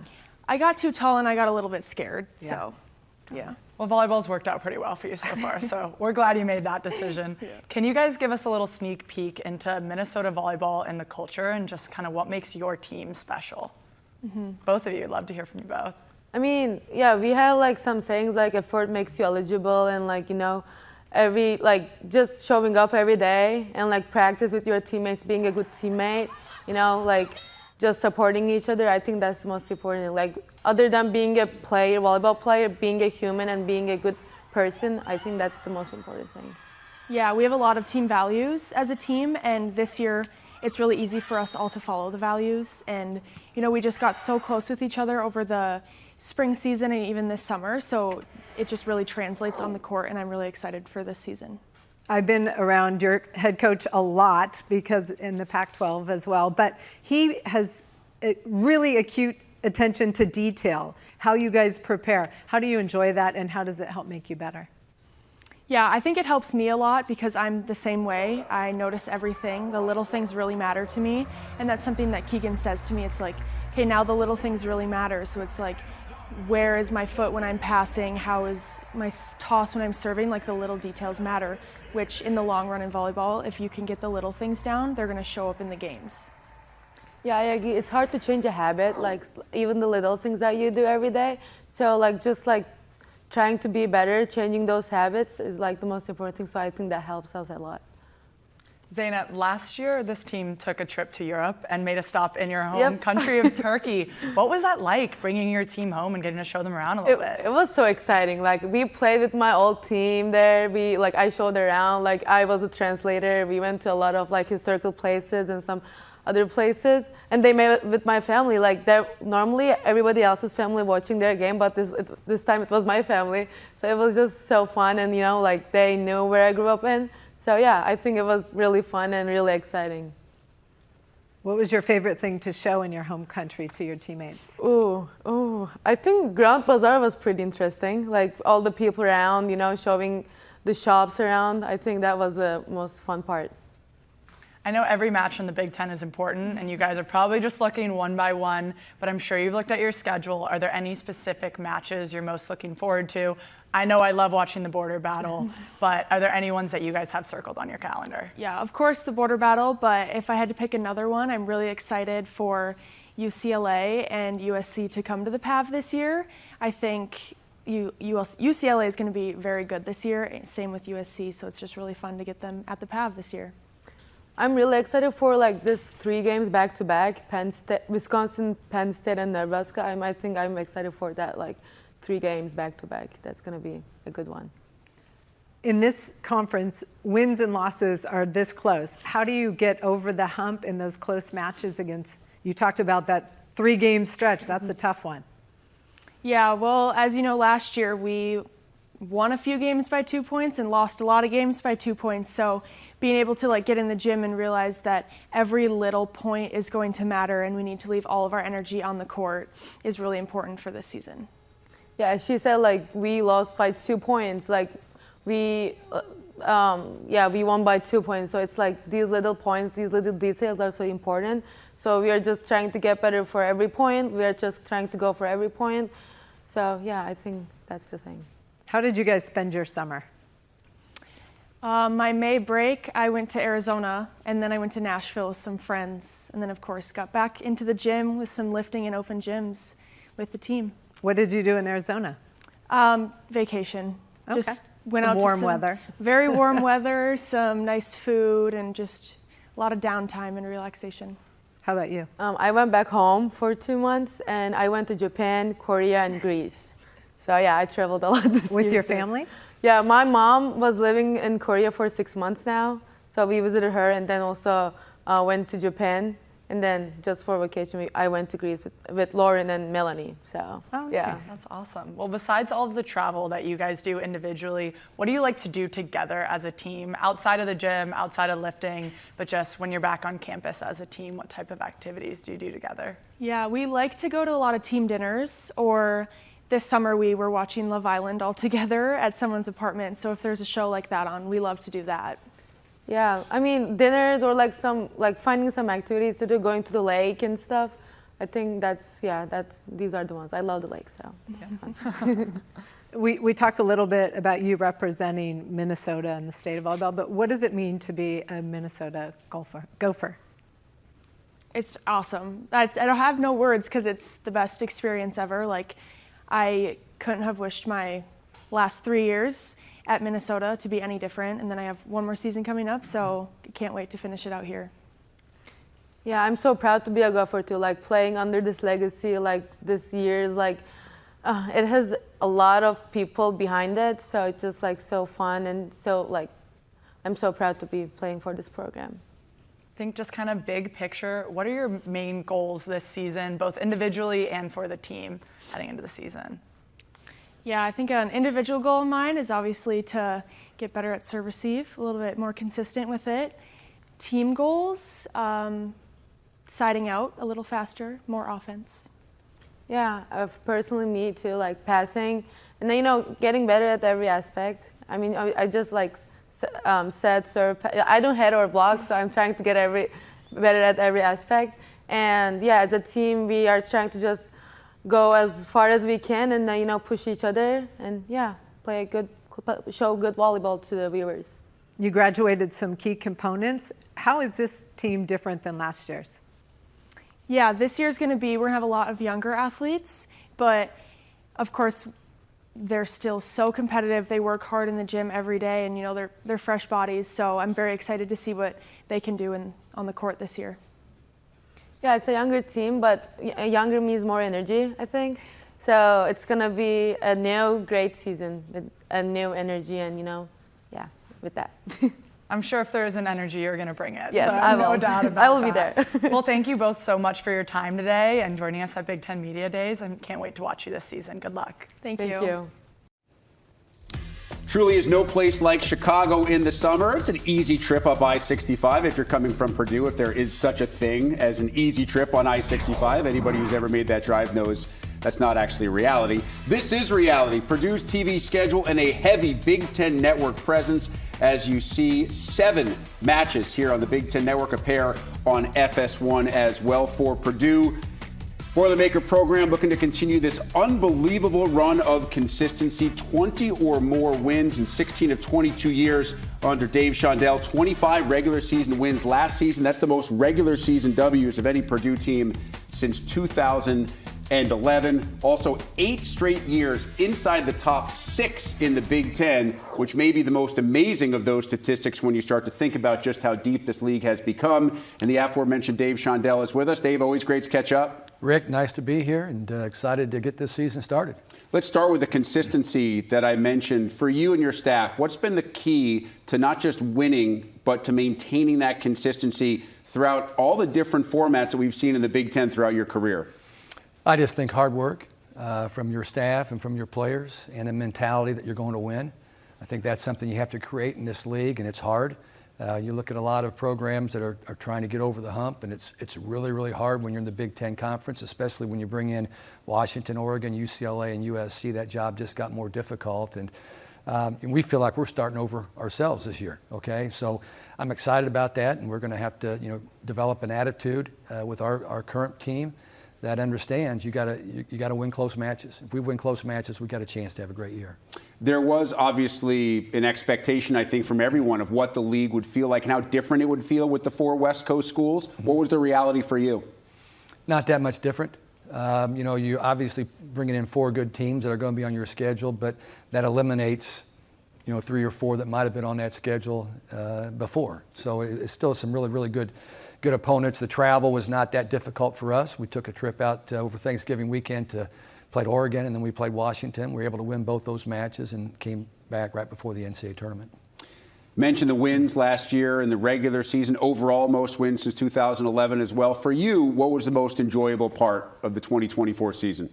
Just the growth that our team had. Early on, we lost a couple early, actually 3 of them in about a 2-week period. We lost to Kansas, and Creighton, who was really, really good a year ago, and then also Penn State, who happened to win a national championship last year. But we really weren't very good during that stretch. But I thought after that point in time, we got healthy. The team pulled together. We won maybe 17 out of 18 during one stretch. We're playing really, really good volleyball. And just to see a team that had some unique characters on it pull together and really have a great season. You have a different looking roster in 2025. You have 10 newcomers right now on the roster, split evenly between 5 true freshmen, 5 transfers. What are the challenges? And I guess also on the flip side, maybe a little bit of the excitement for a staff in having a roster like that. Yeah, so far no real challenges. I think that there's objectives that we have to meet, and that's going to be play as a team. There's got to be a certain amount of cohesiveness when you have that many new players that you have to build upon and get to know each other. We did a lot of those things this spring that I thought helped because a lot of those players you mentioned were already here. The 5 transfers and 2 of the freshmen came early. We have to make up for some things we lost. We lost some great arms, between Colvin and 2 outside hitters. Those are really, really good arms that were hard to stop. So we've got to make sure we got some people that can terminate the ball. Got to find some playmakers, people that can keep the ball off the floor and do some things that are really exciting. But I think people will be surprised that we found some athletes out there. And between our 5 freshmen that are coming in, the 5 transfers we got, I think are really, really terrific people that are going to make a difference. It's kind of interesting in today's day and age of the transfer portal. Nobody's going to feel bad for you if you lose players into the portal because you're going to sometimes be taking other teams' players as well. Yeah. How has it changed everything that you do from a recruiting and retention standpoint? Well, I can just speak for how we looked at it, Rick, and that was that we identified elite players that were going to be juniors in high school that we've been following. And then when it came to June 15th, which is the first time you're allowed to talk to those players, we felt like if we don't get these 7 or 8 players, we'll fall back on the portal. And if you fall back on the portal, you have a better idea of what you're actually getting, both from an athletic standpoint, from a volleyball skill standpoint, from who they are, because you've had an additional amount of time to watch them. And we have what's called VolleyMetrics, which is a server that has every match that every college player has ever played. So in a short amount of time, when we had some kids hit the portal, I was on that VolleyMetrics and I was watching match after match after match, or at least swing after swing from these players. So I felt like I had a pretty good idea who we were getting, where when you're recruiting high school kids, club players, that's much harder to know who you're getting. So you're more addicted to VolleyMetrics in that situation than my 15-year-old daughter is to TikTok. I believe so. I'll guarantee you that. Probably putting more time in for sure. I'm not watching any TikTok, if that helps. Just to clarify for everybody out there, how quickly do those transfer players then have to have an impact for you to have the kind of year that you want? Right now, I think we're counting on all 5 of them to contribute this year. Lindsay Miller was at Notre Dame, then USC, and now she's at Purdue. She'll be in the middle for us. She's a solid player. Has had a great career already, and we just were fortunate to land her in the middle. We got 2 other middles, Dior Charles from Wake Forest, who's going to be really solid, a great athlete, kind of a Raven Colvin type of a player. And then we have Bianca Lulich, who was out of Miami of Florida, that started for them. All these kids have played a lot of volleyball. And then the 2 pin hitters, Cash Anderson was at Michigan State. You should be familiar with her. She's playing really well for us right now after off-season surgery. And then Natalie Moravec, who came in from Iowa after sitting out last year and training over in China. You do have several key returners. Let's not forget about players like Taylor Anderson, who led the league in assists per set last year. She's with you here today. What makes her special? She's just a unique character. Number one, she's very athletic. She jumps well, she moves well, she's very smooth. Sometimes she reminds me of a guy named Jay Edwards, who you may remember played Indiana basketball back in the day. Jay never looked like he was working very hard, but he'd end up with 25 points and 9 rebounds, and that's kind of how Taylor Anderson operates the same way. I'm always trying to get her to go the next level, always go the next level. But she does a great job for us, was somehow conveniently left off the all Big Ten preseason list, however. But she's got great hands. She's the best blocking setter in the Big Ten, in my opinion, which we really thrive on. So does a lot of good things. And her defense has just improved dramatically in the last year and a half. by the way, didn't have a vote on that all preseason I'm not team. blaming you. Just Not so pointing you know, the finger just so at you you, know. Rick. No. Kenna Wollard also here, an athlete who you described as one of the best athletes on your team that maybe just needed a little bit more playing time. Safe to assume she'll get that chance this year? Another extremely undervalued player on our roster, in my opinion. Kenna came in as a left side hitter. When we brought in a couple of kids that weren't transfers, but they came on the scene late, she moved to the right side because we needed to get her on the floor. Well, she wasn't a right side player, so for 2 years she went out there and just got better and better and found ways to score points for us. Was really good there last season for us, both as a blocker and an attacker. And now she moves back to the left side. We think she's going to be a 6 rotation player where she'll never leave the floor. She's hitting the ball out of the back row extremely well. Her ball control skills are improving. She's going to be maybe as valuable to us as anybody we have on our team. So these returners very important. You mentioned the 5 transfers probably need to be immediate impact players. What about the youngsters? 2 of your 5 freshmen came in early. How quickly do you anticipate any of the 5 being able to impact your rotation? Well, that's going to be entirely up to them. We've got to train them, we've got to push them, motivate them, all those type of things. But it's a big process when you go from playing club volleyball into the Big Ten. I think Addie Tyndall, who I felt like was the best player in the state of Indiana, 6'3", just a monster of a volleyball player, has the potential to be great. How quick she gets there, will be a combination of what kind of training she gets and how she focuses. But she has probably spent more time in our gym. She came early. She's one of those players that came early. She spent more time in our gym than any player we had on our roster. So that's always a good sign when you see that happen. In looking quickly at your schedule, I think you have Washington and Nebraska at home. You also have USC and UCLA on the road. Those 4 are part of your first 6 matches. You also have important non-conference matches. And I know you don't want to put too much just in the first 6 to 8 games of the conference slate, but it can help set the tone for what the conference season will be. So how do you approach what I know is a really difficult beginning to league play? Well, I think with a young team, it will have an impact, on what happens down the road, or a new team. We put a big impact on every match that we play. And we start out with South Florida down at the University of Tennessee, and then we play the Vols in that matchup in Nashville. That's our opening weekend. And then you got Kansas and Georgia Tech and Bowling Green, who might be the best team in the MAC. And they follow that up with SMU and Houston, and then you finish, I think, got Butler in there. My son Kyle coaches the Butler Bulldogs, so we'll play them down at Hinkle Fieldhouse. We've got Kelly Miller's team, one of my former players at Ball State, playing in Worthen Arena. And we've also got the University of IU Indy is how they're calling it now. So we got plenty of good teams that are going to play, but we're going to have to win our fair share of those to have any kind of momentum going into the Big Ten. And you mentioned a couple of unique venues that you'll play in, but that's not all of them, because of course you get Mackey, one time against Indiana. You also play Indiana first time at Gamebridge in Indianapolis. How cool is that, not just for the state of Indiana, but for all college volleyball fans in that state? Yeah, you got to give Steve Aird down at IU a lot of credit. They asked me about playing our home match in Gamebridge, and I said, I'm not going to give up 15,000 people at Mackey Arena to play at Gamebridge. So, but Steve, had the vision to see that that's going to be something neat for the sport. And hopefully we can get Indianapolis on board and get a bunch of Boilermaker fans down there, a bunch of Hoosier fans in there, and come close to filling Gamebridge. That would be really, really neat. Sharing some love for one coach. How about some for another who just retired, and John Cook, after his legendary career? Yeah, John made the Big Ten. I mean, John and Russ Rose were the two people I thought that. I'd throw Mike Hebert in there as well, but those 3 are the coaches that I thought really made this the conference, the best conference in the country. And when I first got here in 2003, it wasn't the best conference in the country, but over the course of time, those gentlemen really made it go. And John Cook was a little bit misunderstood. He always had kind of a rough look on his face, but John was a visionary.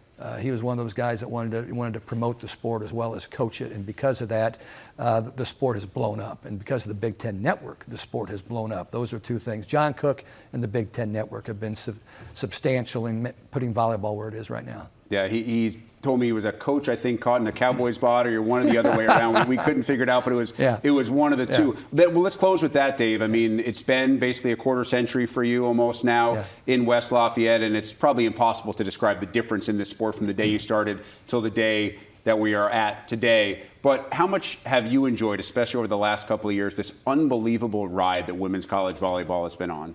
It's been fun. You really can't appreciate it because you're just moving all the time. But our matches in Mackey were something to watch. The night we broke the record for the Big Ten attendance against Indiana, and that crowd was just relentless in the gym that night. But so much of this, I think, of my dad. You know, my dad was the head coach at Ball State University and was probably the biggest promoter of the game back in the day to get this thing really rolling. He passed away about 3.5 years ago. But just to know that he made such a difference. And now so many people that have lived that life, that lifestyle, are now doing the same thing, and John Cook was as big as any in making that happen. Really well said, Dave. Always great to catch up. Wish you and the program the best of luck this season. Thank you. We touched on your players a little bit. Let's learn a little bit more about those players. Elena? Thanks so much, Rick. We're now joined by Taylor Anderson and Kenna Wollard. Welcome to the Big Ten Media Day studio segment. This is going to be your favorite so far. I'm so excited to have both of you here, veterans for this Purdue program. We've already heard about how many newcomers you have on the team. What's kind of been key so far in this spring and summer to help bring those newcomers into the program and show them what Purdue volleyball is all about? I think we've done a really good job bonding off the court. I think that was a priority for us during the spring, and I think it's something that will show on the court when fans watch. Yeah, the spring and summer have been very exciting. We spent a lot of time together in the gym and outside, like Taylor was saying. I think we've been making it our goal to try and really get to know one another, and we're going to continue doing that as the season starts. Kenna, your coach talked about you doing whatever it took to get on the floor and help contribute. Your teammates call you an incredible supporter. How much are you looking forward to a bigger impact role on the court this year? Yeah, I'm very, very excited. I'm really looking forward to taking on more of a leadership role. I think that's been my dream always as a young volleyball player. So getting the opportunity to do that this year, I think means a lot, and I'm really looking forward to it, and I'm going to embrace all the opportunities and everything that comes with it. Taylor, you have a couple years under your belt now running the offense. How have you seen your game grow from freshman year to where you're at now? I would say definitely my freshman year, I was just kind of thrown in there and I was adapting as it went on. Every game I was learning something new. So I feel like my freshman year, I really look back at it as such a growing period. And I think this upcoming season will be a way different role for me. Just trying to be more vocal with more players that we haven't played with. So I think that's something I've been working on, and I think I've been doing a good job at it. Your coach talked about you being one of the best blocking setters in the conference and a fantastic defender. What makes you take pride in your defense? I've always loved blocking. It's my favorite skill by far. So I really that's my skill I want to always get better at. So I think just working hard at it is something that brings me joy and it has success for our team. Kenna, we just heard your coach talk about the potential of you to be a sixth rotation outside this season. You've been on the opposite a little bit in your previous seasons. What does that next step and that challenge look like for you being able to take on a role of a sixth rotation player? Yeah, definitely. People may not understand, but going from right side to an outside is a big adjustment, even though it's just the other side of the net. But you're going from more of a sixth rotation full player, so you need to know how to pass and defend in the backcourt. And so I've been going in, getting reps, really trying to hone in on the backcourt defense. And I think that just being a consistent presence for my teammates, both mentally and as a player, will really help me to do that. I was at Purdue and experienced Mackey in that sold-out arena. How incredible is it to be able to play there in front of your fans? It's absolutely amazing. We always talk about it. When we run out, we get chills. When you're out there for warm-ups, for our first game, we were kind of wondering, is it going to fill the arena? And when we come back out and we run out, the arena was completely full and insanely loud. And it was definitely an experience that you only get to experience a few times in your life. And we're grateful we get to do that again here. I drove in 3 hours early, and there was already about 400 people in line. Crazy, I couldn't believe it. It was amazing. You guys definitely have some really rowdy fans. Whenever I've been there for a game, I can barely hear myself think. So it's definitely a great advantage being the home court team. Do you have any matches circled on your calendar this season? I know you take it one match at a time, of course, in this conference, but any specific games you're most looking forward to? For me, definitely the Mackey games again. Playing there last season was so surreal, and I'm really excited to get back in there and have all almost 15,000 fans supporting us again. For me, I would say probably our Mackey game against Illinois. Just being from Illinois, it's always has a huge significance to me. So our Mackey game versus Illinois. There's 10 new players on your team. How do you continue to build that culture? You guys representing that, how do you instill what Purdue culture looks like? Yeah, I think as returners and as a few of us have quite a bit of experience the last couple of years, and then also with our coaches, I think we do a really good job of upholding the Purdue traditions and the Purdue standards, and I think that the incomers have done a really, really good job of listening and understanding and trying to, follow along. Taylor, you picked up setting a little bit later into your career, around 16. I applaud you. As a setter my entire life, that is so impressive to see the jump you've made in your career. What was that adjustment like, picking up such a key position a little bit later in your club career? I've always loved setters. Growing up, my favorite players were always setters. And when I had the opportunity to set, I immediately rose to my hand and I was like, I'll do it. And I think my coach just trusting in me, really led me to where I am today, especially one of my coaches, Coach Scott, and he's not Louisiana Tech. He is a huge role into why I'm here today. So prior to that, you were a hitter, and he decided to make you a setter. He was I trained with him, but my coach, Coach Debbie, she saw me set one day and she was like, "You're setting." And I was like, "Okay." So that's how it happened. Love it. How did you guys spend your summer? A lot of volleyball. We were in the gym quite a bit, and then taking summer classes, but otherwise hanging out with the girls. Anything specific you guys focus on individually? I think just getting as much touches. I think for a setter, repetitions, everything. So that's been a focus for me. For me, the backcourt stuff, serve receive, a lot of reps in serve receive, and defense, getting to dig some balls. And then also for me, a big focus is kind of just improving my volleyball IQ when it comes to the shots that I am choosing and taking and as an outside. Taylor, as a setter, I know you have to kind of cater to your hitters with each set that you're giving. You have a lot of new weapons on your team this season. Obviously some returners with Kenna, so I'm sure you're already pretty familiar setting her, but what's it been like in the gym just learning and adjusting to setting all these new weapons? I'd say a lot of communication. I've definitely done that more. I would say I'm a perfectionist, so even after a set, I'm do you need just a little bit higher? I'm very particular on that, so just remembering what my hitter is like, and yeah.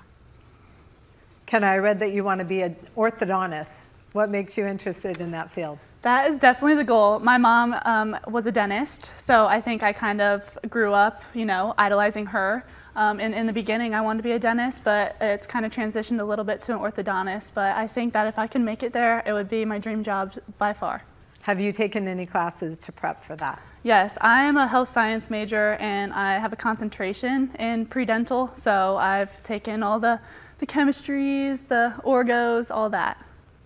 That's awesome. Taylor, what about you? What are you studying? Do you have any idea what you want to get into after your volleyball career? I'm double majoring in communications and sociology, and my concentration for communications, PR, and strategic communication.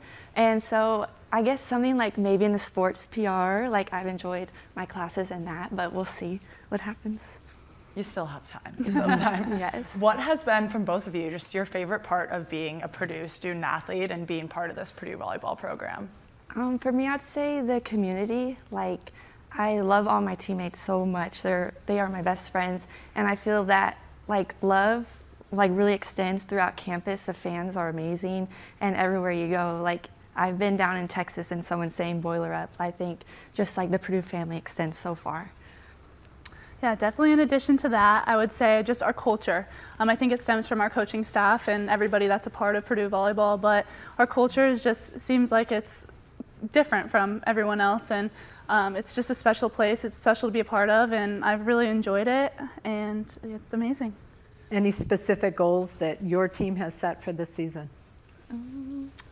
I think we talked about it in the spring, but setting a goal of kind of understanding our identity. What do we want our identity to be? What do we want to be known as?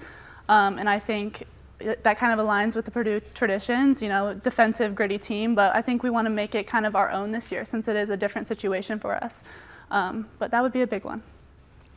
Awesome. Well, thank you so much, Taylor and Kenna. It was great getting to talk with you. I can't wait to watch you all play this season. Thank you so much. No better place to spend your summers than Chicago. No better place to spend late July than a Big Ten volleyball media days. We continue to look ahead to the 2025 season. Our focus turns to the Indiana Hoosiers. You know things are headed in the right direction, not just with wins and losses and NCAA tournament appearances, but when you're able to land recruiting classes like the one that Steve Aird has coming in, highest ranked recruiting class in program history. We are talking about top 15 nationally after 3 straight 500 or better seasons for the first time in some 15 years. Steve is with us. It's a grind on the recruiting trail, but when you see numbers and stats like that, and you know the players that you have coming into your program, I'm guessing that makes it all worth it. It does. It does. Incredible staff effort. Recruiting is an ecosystem, right? It's from top to bottom, from our athletic director, Scott Dolson and Jeremy Gray, and the people who help, to Rachel Morris and Kevin Hodge and my staff and Matt Kearns. They work. And you go out and you evaluate and you try to find the right people, help you pull the rope and move the right direction. And we're pretty excited. The next few years are going to be a thing. What's the strategy and philosophy? Because it's different than it was 4 or 5 years ago, because you could go to the portal and get a player who's played 3 or 4 years and is match ready, or you can develop. And in your instance, you're going out right now and getting some of the best prep players. What's the balance behind trying to find that perfect mix? Yeah, we want to recruit the best players in the country, full stop. That's number one. We like to start regionally, but we've had a lot of success out of California. A lot of that's due to the staff and their hard work and how good they are. For us, supplementing through the portal, I think, is important. And you want to be able to bring in the people that want to play for you and want to play for the school and represent the state and play, as you mentioned, to try to advance, make tournaments and make deep runs in tournaments. And that's what I was hired to do and what we're trying to do. How different has it felt for you and your staff when you go to those matches and talk to those players and coaches than, say, it was in year 1 or year 2? Yeah, and it's going to be a build. It's so much more different now than it was in the past, and you're right, it can happen a lot more quickly.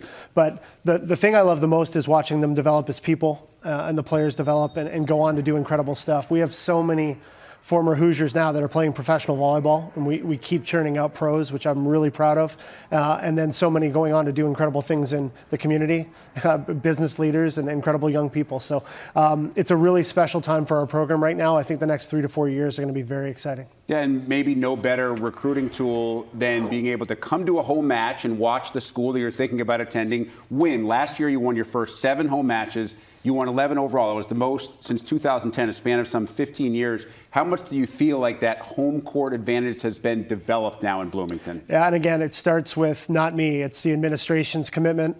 It's the school's commitment to volleyball. It's the staff working hard. It's the student section. It's the people who work at Wilkinson Hall. It's the janitors. It's the people who work concessions. The goal is to bring an ecosystem together that's passionate about serving these young women, doing it at a high level, and then the volleyball takes care of itself. If you can recruit great players, let them do their thing, you're usually in a pretty good spot. What do you hope some of those players, the returning players, take away from a season that saw you play 9 opponents who were ranked in the AVCA top 25 at the time? Yeah, the big thing for me when I took the job is the goal is to get good. You can't dodge it, and you know you're going to play the top programs in the country. I've been lucky. I've been fortunate to see what it looks like when it's real good and be there. And we keep getting better every single year. This is the best group that I've had as a head coach. Our alignment, top to bottom, our depth, their consistency. All of them were around all June and July working hard. It's a very, very hungry and humble group. Wants to do it the right way. They care about each other deeply. And I think when you start to get that stuff going, it's like a pinwheel. Recruits start coming and the wins start coming. And I think over the next few years, we're going to be in a really good situation. When you dive into the numbers and certain specific aspects of your team, I look at the consistent improvement in hitting percentage over the last few years. Where does the credit to that belong? My staff, Rachel and Kevin and Matt do a great job. I think the players, the quality of the player.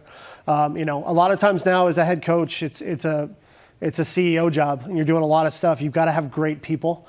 My staff's done a great job. The players pushing each other. And honestly, just the floor of the program, the level of player that we have, I'm going to have some incredibly hard decisions to make about who plays, what system, what direction we're going to go. And that's such a blessing as a coach when you can look down the bench and know any one of your players can impact a match. One of those players, Avry Tatum, certainly helps in that regard. Here is one of your player reps today. What does she provide for your program, both on and off the floor? Maturity, competitive maturity, toughness, world-class arm talent, as good a attacker as I've coached. Good feel for blocking, and she's developed the rest of her game. I know, my goal for her is to develop her this year so she can play professionally.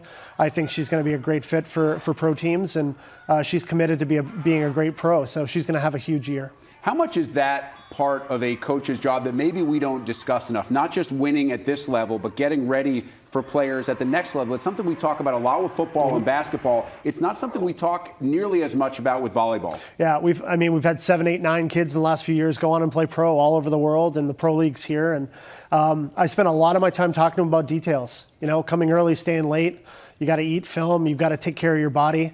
There's a maturity that comes with grinding through tough trainings. You want them, when they leave Indiana, they're going to be prepared to excel at the next level, full stop. And that's a really important part of what we're developing, not just the volleyball part of it. It's how they take care of their day-to-day life, how they treat people, the kind of human being that they've got to be in that ecosystem and be a good pro. It's something we spend a lot of time on. Ava Vickers here is your other player rep. What's her role on this team? Everything. She's everything to the team. She's she's the DJ, the model, the star middle blocker. She started a company that's going to take off because I know who she is as a human. She's someone who's supportive of everyone else and in turn is supported by everyone because of the kind of human being she is. So she's going to kill whatever she wants to do in life. And I'm a happy little passenger in the back of the Ava Vickers bus of happiness. It's a pretty special human. I think you have to wait to invest in that company until she's off your roster. I'm not so sure that's within NCAA No, but it'll be guidelines. lined up. When she graduates, I'll be the first one knocking on her door. I appreciate the investment tip. I'm sure we'll find out a little bit more about that when she talks with Elena and Holly. In terms of the incoming class and a big class of 7 freshmen as well, how do you make sure that the chemistry that you and the staff are finding is the one that you want? Because you do have a mix of this recruiting class that we've talked extensively about, but some really good returning players. Yeah, full credit to the kids returning, of doing an incredible job with the young people coming in, talking to them about culture, how we do things, how to take care of themselves. Staff has done a great job with connecting with them all the time. There isn't a recruit in the program that doesn't hear from us every single week. It's calls, it's texts, it's checking on them, checking on their family. That stuff matters to us. It's the ecosystem. You can't do it alone, and the upperclassmen have really invested in the younger players. They're going to make an impact. They'll be needed. And my job is going to find the right mix of trying to figure out who plays what night, what system, and how. We'll get to that when we get to camp. Your job is also to deal with a really tough schedule, and you don't have any say in what the conference schedule looks like. They got good news in the sense that the top 6 teams in the preseason poll are all 1 plays for you. But the bad news is that 4 of those 6, Penn State, Wisconsin, USC, and UCLA, are all on the road. So how do you describe how difficult it is in this conference to go on the road against teams of that quality and win in their home gym? I think that's the next step. We've been really, really good at home. We're training at a really high level. We've got kids who are used to winning. They've played in meaningful matches, a lot of their club or their, we have a setter coming in from Serbia who's played internationally at a high level. I think they've seen it, they felt it, they've been around it. It really comes back to, can you take big swings and make big plays at crucial times? And the best players do it. The best teams find a way to do it. That's really the next step. And I think will be really fun to watch. We play hard. We play fast. We play with a lot of energy and passion. I think those are prerequisites to being good in this conference. I feel like we've got all the pieces in place, and that's why I'm so excited about all the hard work over the last few years to tee it up. I think it's about to take off. Steve, Dave Shondell was just in here, gave you a ton of credit for being willing to schedule the game at Gainbridge against Purdue in mid-October. Why did you think that was the right thing? It's the right thing for the sport. It's the right thing for volleyball. Do I think we have a better chance of winning the match if we play on IU's campus? Absolutely. But the right thing for the sport is to grow it. And you look at what Caitlin Clark's been able to do. You look at being able to play in a building like that. There's going to be thousands of young women in the stands watching our kids play and compete. And the winning and losing is binary. But at the end of the day, it's about growing the sport and doing the right thing. And for me, it was the right thing to do. And we saw that sport conquered by Penn State last year. As a coach in this league, what was it like to watch that Final Four and to watch Coach Katie and the Nittany Lions hoist the trophy? So Katie and I came into Penn State day 1, freshman year together. I was so proud of her and proud of, it's my alma mater. I'm proud of them, obviously. The battle she went through, she's one of the toughest people I know. You know, she's a Southside Chicago girl. We knew she would win. And then the team went on a run and it was pretty special. So for me, proud, very proud of her, very proud of that. Obviously the program that Russ Rose built, you know, over years and years and years is something that really is cherished. And the fact they got it done, man, was pretty special. It just shows you can get hot at the right time. People play for something bigger than yourself, and good things can happen. I think we have to end there. Pretty well said. Steve Aird, as always, we appreciate the time. Best of luck this season. Good to see you, man. All right, let's get to learn a little bit more about your players as we once again send it over to Elena and Holly. Thank you so much, Rick. I'm so excited. We're now joined by Avry Tatum and Ava Vickers. Welcome to the studio part of Big Ten Media Days. Thank you. You guys are showing us up. You're completely matching down to the shoes. Yeah. Holly and I need to plan better next time. Tomorrow. But we're so excited to have you guys here. How's the day been so far? It's been so much fun. It's so fun to like be in this environment. It's awesome. It's been awesome. It's also just great to meet a bunch of people and also just to see a bunch of people that we have seen before outside of the court. Yeah. Ava, your coach talked about you off the court, model, DJ. You started a new clothing brand. Can you tell us a little bit about that and some of your off-season passions, off-court passions? Yeah. So I'm really passionate about a lot of things outside of volleyball, one of those being fashion and clothes. And I started a clothing brand recently called Project U. I launched it a few months ago, actually, and it's been awesome. It's something that I've been wanting to do for a long time. And I think that I have such a passion for volleyball, and I also have such a passion for this other part of me that's outside of volleyball. And so I just think having the opportunity to balance both of those and also just having such a great ecosystem of teammates and coaches who truly support it, I'm just so grateful for. Where can people find information on that clothing line? So the link's actually in my personal Instagram bio, which is AvaVickers_. The link for the Project U Instagram is in there, and then the link to the website is in my personal one and the Project U Instagram bio as well. Amazing. Avery, what do you like to do outside of volleyball? Hang out with these people. I mean, I love my teammates so much, so it makes it really easy to just hang out and just chill. I feel like when it comes to, I don't know, doing stuff outside of volleyball, I always just resort to hanging out with my teammates and family, obviously. Your coach talked about your arm and that you have a world-class arm. What are your pro aspirations after collegiate volleyball? I'd love to play in the States. I think the new leagues that are in the States have been such a great opportunity for all of us that want to stay close to home, and I think that's my goal, so we'll see. And what motivates you? Like, what part of your game do you really want to improve on to get to that level? I think all aspects of it, I still have a lot to improve on. I think this season and the spring, we worked on a lot of things like defense and blocking and all the things that, like, me as a right side, I don't really work on defense and all that kind of stuff, but in the off chance that I have to go back row or all that kind of stuff, just being prepared for everything and all the little things has been really important to me over the spring and also first season. Ava, you showed some major growth last season, took on a bigger role, and even played through injury for a lot of the season. What was last year like for you, and what are you looking on to improve on this season? Yeah, going through injury last year was definitely a roller coaster. It was tough, but I'm just grateful to have the support system I had. I think with the teammates from coaches to support staff, everybody generally was looking out for me going through injury, but also just giving me so much feedback when it came to my game as well. And so I'm just really looking forward to this year, kind of having that same support system and continue growing as a player. Do you have any personal goals towards your game that you're looking on improving? I feel like, honestly, I'm always just looking to continue chasing great personally. I think whether that's working to continue my blocking, working on taking angles, and just hitting, trying to run some new sets, just make the tempo faster, anything like that, I'm always looking to work on. Avery, you're such a fiery player, and you can tell your team feeds off that energy. Is that how you lead on the court? I just like to lead by example. I feel like when it comes to having energy and all that kind of stuff, if I can be as consistent as I can for the team, then that's what I like to do for them. Heading into your senior season, what kind of legacy or impact do you want to leave on this Indiana volleyball program? I just want to dive into the university as much as I can and leave it and just know that I'm bleeding Indiana, and that's all that I really care about. What have been your favorite parts of being Indiana volleyball players so far? I mean, heading into your senior season, you have a couple years under your belt now. Just what does it look like, and what have you enjoyed most? I feel like something that I always enjoy is just being around my best friends. I feel like it's such like an amazing experience to be able to go through hard, to compete. Even team dinners, it's like the little things with my teammates. It's just so much fun. I feel like those are honestly the things that I feel like I will really remember. Yeah, it's I the think little things. Having a good group of people, which we do have, and just kind of going through everything together has been the best thing ever. Ava, I read that you like small gestures, like holding hands before a big play. Where did you learn that, and how do you use that on? I think that kind of started early this past year when I started getting a lot more playing time. It was something that I realized calmed myself, but I didn't really realize in the moment of it also calmed down people around me. Like at the net, it was a common thing for me to just reach out and hold the right side and outside next to me's hands before we play, before every serve, or especially my setter, like when we're in serve receive, I'll just grab her hand and hold it just so she knows that I'm there for her and I'm there for her as well.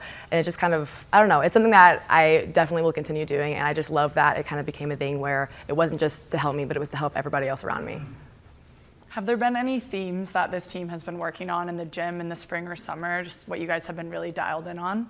I think consistency and trust have been like our biggest things. I think when it comes to season and when it comes to all the big matches that we have, which is pretty much every single one, I think having trust and being consistent is the biggest thing. Yeah, I'd agree with that. I also think a big thing that we're working on is just taking advantage of the opportunity, being grateful to be in this position where we have all the support. We're in one of the best conferences in the nation, so it's just really being grateful for the opportunity to be here. Yeah. You guys have seen your upcoming schedule. Anything that excites you? Any matchups you're looking forward to? I'm personally really excited. I'm always excited to play Purdue. Being from Indiana, you know, Fishers is my hometown. I'm in the home state that I grew up in. Purdue and IU were kind of the two schools that I, like in my high school and middle school, either half people liked Purdue, half people liked IU. So being able to represent one of my home state schools is important to me. And so being able to play the big rivalry match that I've always watched growing up is super important. And the fact that it's going to be in Gainbridge Fieldhouse is even more exciting this year. So I'm really looking forward to that.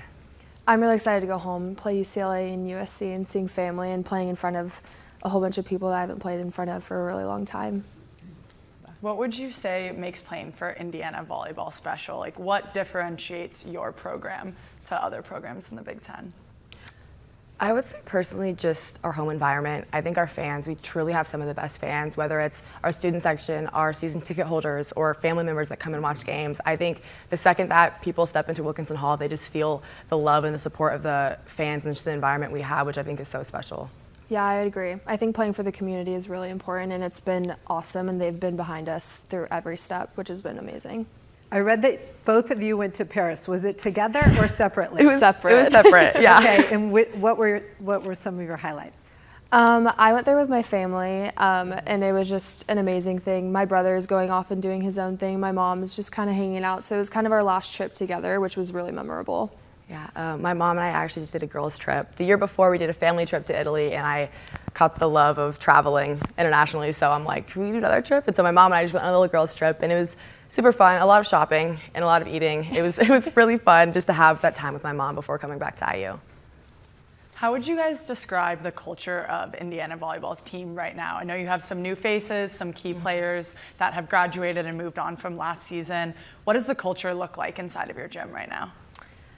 Best friends, but also like extremely competitive in the best way possible. I think it's been the most competitive it's ever been, but then it's like after we're like, okay, so what are we doing after? Like, are we gonna go hang out? Like, what's happening? And I think that's so important to have the balance of we can go at each other in the gym and make each other better, but then afterwards I'm like, I love these girls and I would do anything for them. I think along with just being best friends and genuinely loving each other as humans, just the feeling of constantly raising the standard every single day, and along with doing that, we're constantly catching it. And I think that's something that we've, especially this past spring and summer, we've been getting really good at. Yeah. How did you guys spend the summer? We were there in June and July, and we were hanging out in the gym a lot, but also doing a lot of team bonding, especially with our 7 new freshmen. We wanted to make them feel as comfortable as possible, so we were going to the pool, going to dinners, just making them feel at home as fast as possible. Looking back on it, it's crazy that we've only been together for like 2 months. It feels like we've been together for a whole season with our freshmen and our new people on our team. Yeah, it's been great. Going into the 2025 season, how do you want fans to look at Indiana volleyball? When people watch you guys out on the court, what do you want them to think about when they see you play? They've arrived, and I think that this is our year. Mic drop. Yeah, 100%. I'm with Avry on that. I think every single year, people are starting to look at us truly as a threat, and I think this year is the year that we're going to arrive, for sure. Awesome. Well, I can't wait to watch you guys this season. Thank you so much for joining us here today. Thank you guys. Ava. Have a great rest of your day. Thank you so much. As they always are, the Huskers, a huge focus here at Big Ten Volleyball Media Days. But for the first time, it is Dani Busboom-Kelly visiting us for the official preseason kickoff leading into the season. And it is a season that Husker fans are truly looking forward to as Busboom-Kelly returns to Lincoln after having played for the Hoosiers from 2003 to 2006, won the national championship in 2006, back as an assistant from 2012 to 2016, won a natty during that time frame as well in 2015, played in 2 national championship matches as the head coach at Louisville, the AVCA National Coach of the Year in 2021, and this past January hired to replace John Cook as he's the 4th coach in program history. We are thrilled to welcome Dani Busboom-Kelly to her first Big Ten Volleyball Media Days. 10 weeks after welcoming a new addition to your family, Yes. as well as if the past 7 to 8 months haven't been crazy enough for you.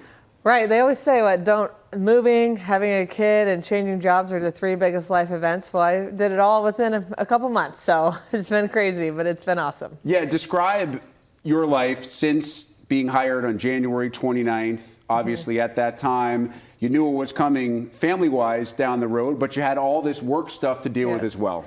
Well, it was wild, but also it was just really exciting for my family and I to be able to have the opportunity to come back to Nebraska, and something we always were hoping we'd have the opportunity to do, but never really knew for sure, how the cards were going to play. But it's been a whirlwind, and again, just really thankful to have all the help and for it to have gone as smooth as it did.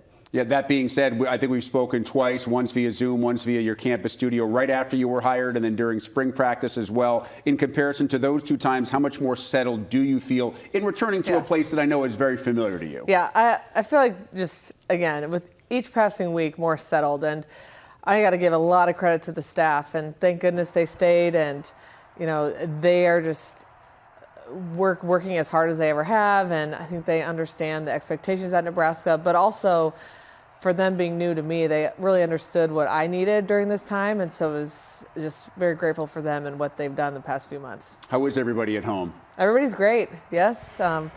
My 10-week-old, I don't want to jinx it, but sleeping like good 8-hour stretches. So, don't say that out I feel loud. like I'm very blessed, and it's like God giving us what we need, especially at this time.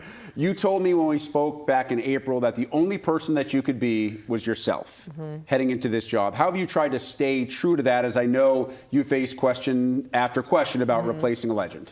Well, I think just always being grateful for what's come before you, but understanding that the task ahead of you it's new, but it's yours. I don't have to live up to somebody that I'm not. I have to live up to expectations for myself. And number one for me is always recruiting and the team. If I can make sure that those 2 things are in line and top of my list, I feel like everything else can come later. So I don't really get worked up about the small things. So recruiting and team, I feel like we've been amazing. So now we can start to maybe focus on some other things. You had one of the best jobs in the country at Louisville and did amazing things going to those national championship matches I talked about. I know this was a dream job, but you recruited and developed those players as well. So how hard was it to say goodbye to those players who you had spent so much of their lives with? Really tough, and leaving a place that you've built and a place that you personally love so much, and my family loved Louisville. And I mean, those players are special people, and they came to Louisville because they believed in what we were doing and wanted to be a part of it. So saying goodbye was really hard, but also leaving that program in such a good place and being able to turn that job over to one of my closest friends who I know is going to do amazing things. It was like a peaceful departure. I think they understood what it meant for me to get back to Nebraska, and they also knew they were going to be well taken care of. And you do inherit a very deep, very talented, very experienced roster. As someone who knows this program so well as a player and as an assistant and saw everything that goes along with Nebraska volleyball, what did impress you the most about this particular team when you saw it on the floor for the first time? 100% their cohesiveness and the like strong desire to win this year. I think it's a team that's fallen short of their own expectations for 2 years in a row. So their goals are pretty strong and like in your face in a good way. And then just the cohesiveness of the team. You always wonder, what teams are like on the outside, and sometimes when you're at a great place, you don't think anybody has it as good as you have it. Well, coming here, I just felt like, again, the team was already in such a good spot and willing to work, and they just want to win, and they'll do what it takes to win, and they love each other, and that's what you want to be a part of. As a coach, how do you manage and foster expectations when you have a team that is one of maybe 2 or 3 teams in the country that is not satisfied with 30-plus wins and Final Four appearances? Well, part of it is, I know John Cook, he does a great job recruiting and making sure the recruits understand what they're getting into. So I feel like part of that job has already been done. Like, these players understand what they're getting into. But second of all, we're not going to stray away from tough conversations or the elephant in the room. And I'm a pretty big believer in, having pretty open conversations and being vulnerable as myself as a coach. And so if I can be vulnerable in front of my team, then they can too. And usually that creates a lot of trust, and especially when tough moments are happening. Let's talk about some of those players. Harper Murray is here as one of your player reps. It seems like she's been around forever, but it's just a couple of years. Of course, both those years were All-American caliber seasons. What makes her special as a player? The fact that she's always wanting to improve and get better, and she's not satisfied. And a lot of times players of Harper's caliber, they might take a lull, honestly, especially between their sophomore and junior year. I feel like they've arrived, and that's been the opposite for Harper. And I think she'll be at another level, and she understands that this team needs something different from her than they've had the last 2 years. What would that be? Some leadership, some guidance, and I think Harper has a great ability to relate to young players, old players, coaches, administrators. So we need her to kind of be that glue between all those different areas. We'll hear from Harper when she speaks with Holly and Elena in just a little bit. Rebekah Ajack as well, who is here as your other player rep, a player that has seemed to have gotten better and more well-rounded in her game each and every year. How much more room is there for improvement, and how does she make it this season? I think there's still room for her, especially from the offensive standpoint, and that takes a great setter. That takes a game plan to get her the ball, and I know I want to get her the ball in big moments and build her up this season so that she can swing away no matter what time of the season we're in, what point of the game it's in, that she knows that this team trusts her and that we want her to have the ball in those moments. Well, I'm glad you brought up the setter position, because Bergen Riley returns after becoming the first player in Big Ten Conference history to be named setter of the year after both her freshman and sophomore seasons. What does she do for this team, and how has she been maybe pushed this offseason by one of the top freshmen in the country who also plays that position? Yeah, from the outside looking in the last 2 seasons, I feel like Bergen is just really consistent and really steady, and she brings a calm demeanor, and you want your setter to have that demeanor that isn't going to rattle her teammates. But yes, Campbell Flynn is a stud, and she came in and she proved that she can run the show too. So I think that's only going to help Bergen elevate her game, and also allows us to be creative in what we're doing and how we can potentially use both Bergen and Campbell. And again, the team just needs to trust that everything we're going to do is going to set us up to be the best we can possibly be in December. Andy Jackson is also back, and a player I think a little bit like Rebekah. You saw the athleticism right off the bat. The blocking came naturally. She's become better offensively throughout her career. She is a preseason unanimous All-Big Ten selection. What do you envision her role being within this roster? It's funny, a lot of these players' roles are going to be very similar. We need Andy to get kills, and we need her to touch more balls blocking, but we also need a little bit more leadership from her. And from what I know from this team in the past, that they lost some really amazing leaders. So who's going to step into that role? And that's where, Harper, Rebekah, Andy, Bergen, everybody we're talking about, we're going to need them to step up and get out of their comfort zone from that leadership standpoint. You look at the roster and you go down and you see, and then Taylor Landfair, former Big Ten Player of the Year, who transferred in and was willing to take a little bit of a smaller role over the last couple of years. And you start to think about the rotation and how you are going to mix in all these different pieces. I know it's a good problem to have, but it is also something that you and your staff have to put serious consideration into.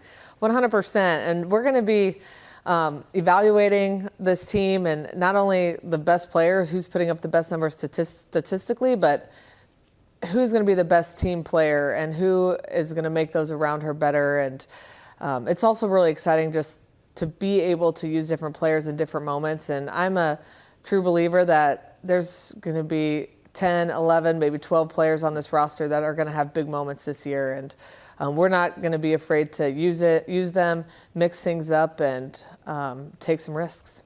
Did have a couple of key departures, obviously Merritt Beeson, especially offensively, and then Lexie Rodriguez, who left after one of the most decorated careers in Nebraska history. I know Olivia Mock, Lainey Choboy both had experience at that position. How do you see that role playing out as you start to get closer and closer to opening night? We'll see. They're both so talented, and I've just been telling everybody they're both going to see the floor a lot. So whatever role they're in, we're going to need them both. All this on top of one of the top, if not the top, high school recruiting classes in the country. How quickly do you expect some of those youngsters to be able to maybe infiltrate this lineup that is so deep that it's awfully tough no matter what year you are? Yeah, well, the freshmen are talented, and I expect some of them to have big roles this season, maybe even as early as August. But I also think with this team, a lot can change throughout the year and in different scenarios, and who can we use to maybe be 1 point, 1 or 2 points better. As John Cook always said, all you got to be is 2 points better.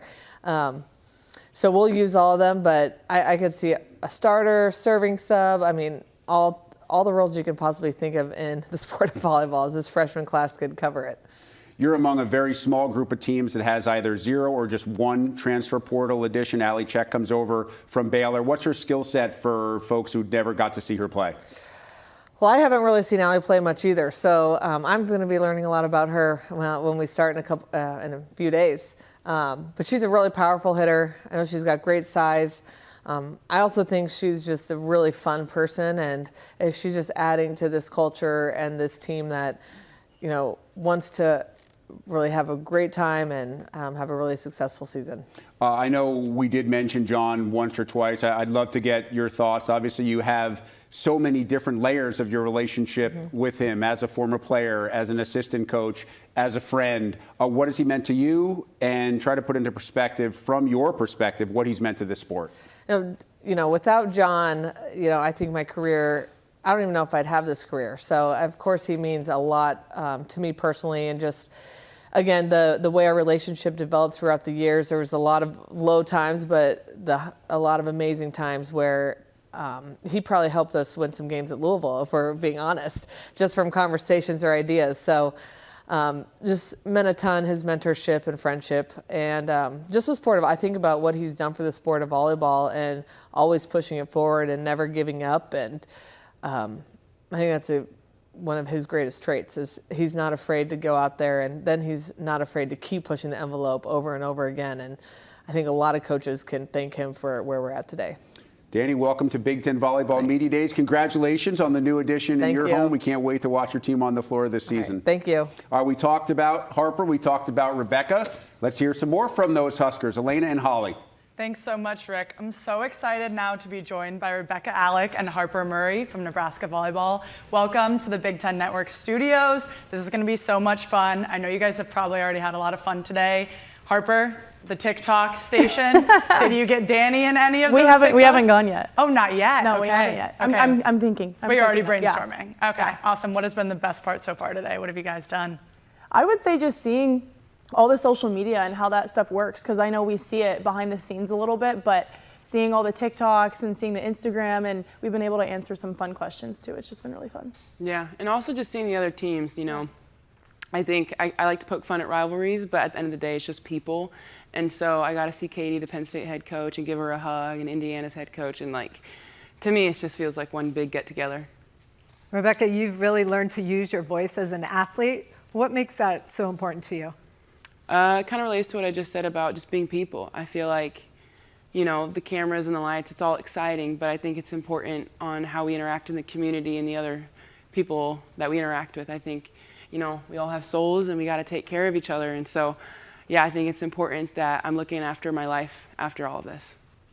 There's been some really exciting changes in your program in this offseason. We just heard from your new head coach, Dani. How has that transition been so far, having her in the gym and, you know, not having John Cook there anymore, but entering this new era of Husker volleyball? Yeah, like you guys said, we have a bunch of new people coming in, a lot of freshmen, 2 transfers, 1 international. So it's been a lot about team bonding and culture.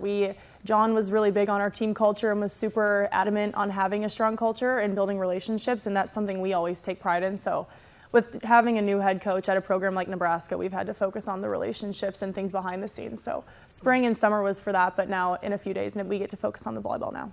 What kind of energy does Dani bring into your program? Gosh, just creative energy. I mean, have you guys ever seen like the work environment in Google? It's like, it's very liberative. Like, I just feel like, I don't know, it's not your typical cubicle. It allows for new space. I mean, we had Andy on a D-ball, you know, and it blew up the internet. And I just feel like the kind of energy she brings in the gym is, if this works, let's try it out. If it doesn't, let's try something else. It's very experimental and hands-on. And I think we're going to see a new serve from you this year? Potentially. Dani's letting me try it out a little bit. I'll whip it out here and there. I love it. We're looking forward to seeing that. Yeah. Obviously, we've talked about there are some key players from your program that have now graduated and moved on. How have your roles evolved in the team heading into your senior season, your junior season, with some new pieces on the team and some key pieces that have left? Yeah. I feel like me and Becca have talked about it a lot. Merritt and Lexie were 2 great leaders for our program, and we were all able to learn a lot from them. So I think with a new coach, with a lot of new players, we're all trying to find a way that we can incorporate Lexie and Merritt in our ways of leading. It's going to be different no matter who you are, but I know we all took a lot away from them and what they taught us. So I think we're all trying to figure out our own special way and unique way to lead and do it for what's best for the team, because we have so many new people and it's going to be really crucial for us this year. But I think it's been going really well. We have a lot of different people with big voices, and it's going to be fun. Yeah, I think I've definitely had to step into a softer role. It's kind of hard for me, you know, in a competitive environment. I'm just very much like full bore, and so it's definitely been a lot of conversations on like, okay, how can I cater to this person in this moment? Very much on the quote of, yes, you can go fast alone, but you'll go farther together. And just getting out of my comfort zone and how I like to lead, because again, like every team, you know, every season, John always talked about it, it's going to be entirely different. You know, even just having 2 people join or 2 people leave can completely change the dynamic. And so, yeah, I've definitely had my leadership skills challenged, and it's been a growing process. Yeah. The last 2 years, you guys had special seasons, so much talent, but fell short in the national semifinals. How much does that motivate you every day, and what can you do in the gym to prepare for that? I would argue that it haunts me. Yeah, it hurts, man. It burns. Like this has been my life for the last 4 years, and even before that, it's all I dreamt about. Nebraska volleyball, in my opinion, is a very different program. I mean, we play for an entire community. You know, we play for the farmers in the Panhandle and even the big city folks in Lincoln. And so, yeah, you know, you want to put on for your own city as a hometown kid, but it's most important that we live up to it. I think Jalen said that very well in one of our team meetings. Like, let's live up to the hype. You know, kind of tired of talking about let's just get to the Final Four, let's win the national championship. So we've had to change the way we even talk about the future. So, yeah, it keeps me up at night, but in a good way. I mean, well said. I think it's all about creating your own story. Penn State was able to do it last year, Texas the year before, so I think we can go into this year writing our own and figuring out a way for it to have us in the end. Yes. Harper, you've been really open about your journey at Nebraska, just from freshman year to now, and refinding that joy on the volleyball court. How have you grown since that freshman season, and how do you enjoy being able to share that with your fans and supporters? Yeah, I like to give a lot of that credit to Merritt and Lexie and some of the other girls on the team who were there at the time. But I think the biggest thing I've taken away the past 2 years is how crucial relationships are. And we say it all the time, but our culture is built on unconditional love, and that's exactly what our program does inside and out. So I've been able to grow so much as a person and a player because of the people that I've surrounded myself with. So relationships are just what's most important to me right now, because you get to a point where you realize there's more to life than volleyball. And of course, that's going to be a shiny goal for you at the end, but there's more to it, and there's more things you're going to remember when you're done with it. So I really just try and lean in on the relationships with the people around me. Harper, it seems like you're really building your brand. Very authentic on TikTok, I follow. But how important is it to share your story and just share a part of you personally? I'm lucky that I have the platform to do it, because if I weren't at a school like Nebraska, I wouldn't have the platform. So I try to take advantage of it, and I'm very grateful that I have that platform, because not many people do. And I've been able to build it, and a lot of different aspects have played into that. And Nebraska is the main one, because if I didn't have the fan base in Nebraska and the fan base back in Michigan, I wouldn't have it. So I think the more opportunities that come across me, it's just going to help me continue to grow it and use my voice for good. And Rebekah, you have used your voice for different charities. Can you explain some of those? Yeah, so I've worked with a couple. The one I'm most active with is I've Got a Name, and it's an anti-sex trafficking organization specifically focused on the city of Lincoln and surrounding areas. Yeah, my mother raised me to defend those that cannot defend themselves, and so I'm doing what I can. I think the overall battle against sex trafficking is really hard to talk about, and that's where the predators thrive. And so bringing such things to the light has given me life. And yeah, I feel like it's also given me purpose. I am very protective of the women in my life, and I want nothing more than for them to feel safe, and especially the young girls in my community. So that's one of them, and the other one is the Nebraska Canine No-Kill Rescue Network. Kind of a different speed, but I fostered a little white dog for about the month, I think it was through June, and ended up getting adopted into a family, a really loving family. Yeah, so just finding little ways to give back. I'm really big on, yes, Nebraska volleyball is incredibly important, but the people that make us relevant are just everyday people. And so it really is the least that I can do is look out for them. Because if they all decide to get a new hobby, we're nobodies. So yeah, just loving back on the people who love us. Yeah.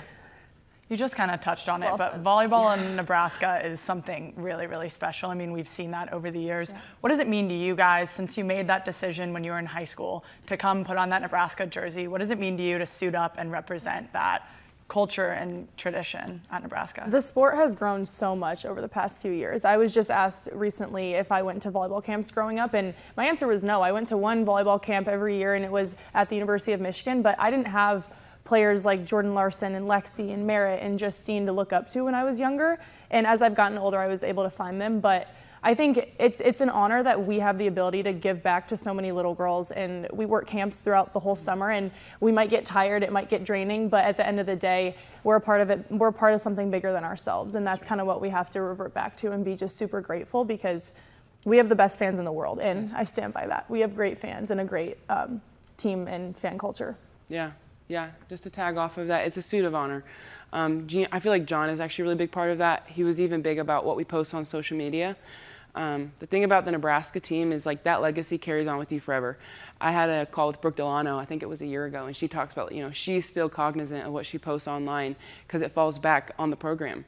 And so it can be a big responsibility, but it's just a higher calling. And so, yeah, I meant what I said in an interview a while ago, like when you sign with Nebraska, you sign with the whole state. Yeah. So it can feel like a lot, but that's what's nice is with this year we have 17 girls that you get to lean on and they understand, so you're not in it alone. And on top of that, you have alum, and on top we have an alum as our head coach. And so we have a whole network of people that understands the pressure, and it makes it more bearable, yeah. I think you did a camp yesterday or a clinic. Did you coach? Out of system, no. Yes, out of system, yeah. How was it? Awesome. It was so fun.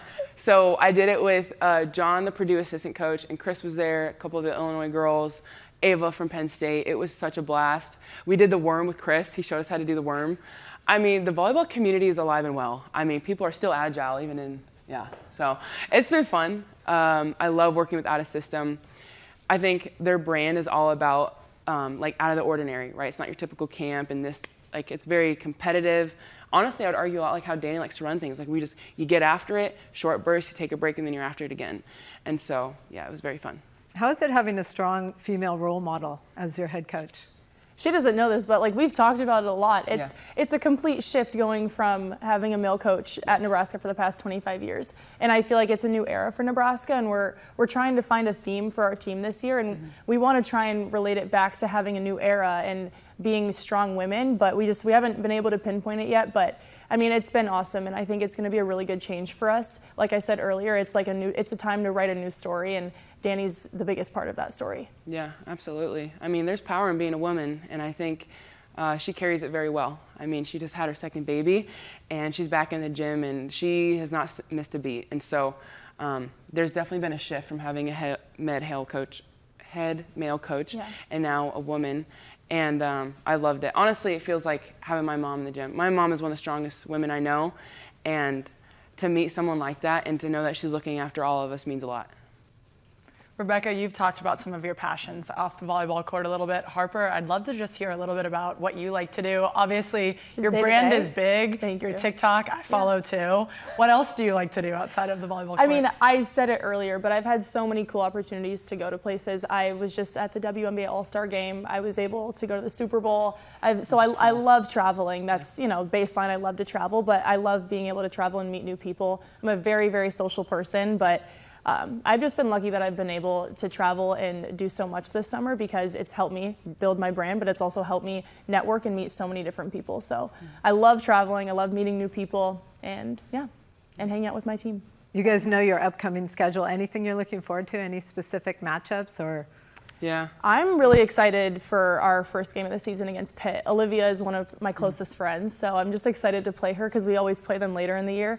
So I'm just excited to see her. Our moms are staying together, and we're going to have a fun weekend. So I'm just excited to see her. And I love playing against my friends because people, on the outside don't realize that, we're friends and we know each other, and we don't all just hate each other all the time and want to lose and beat each other. But I love her, and I can't wait to see her. So I'm just excited. And it's a fun way to kick off the season with a good competition. That's right. Yeah, absolutely. Iron sharpens iron. I actually did a camp last year with Sarah Franklin, and it was just fun to poke fun at our rivalry, I think.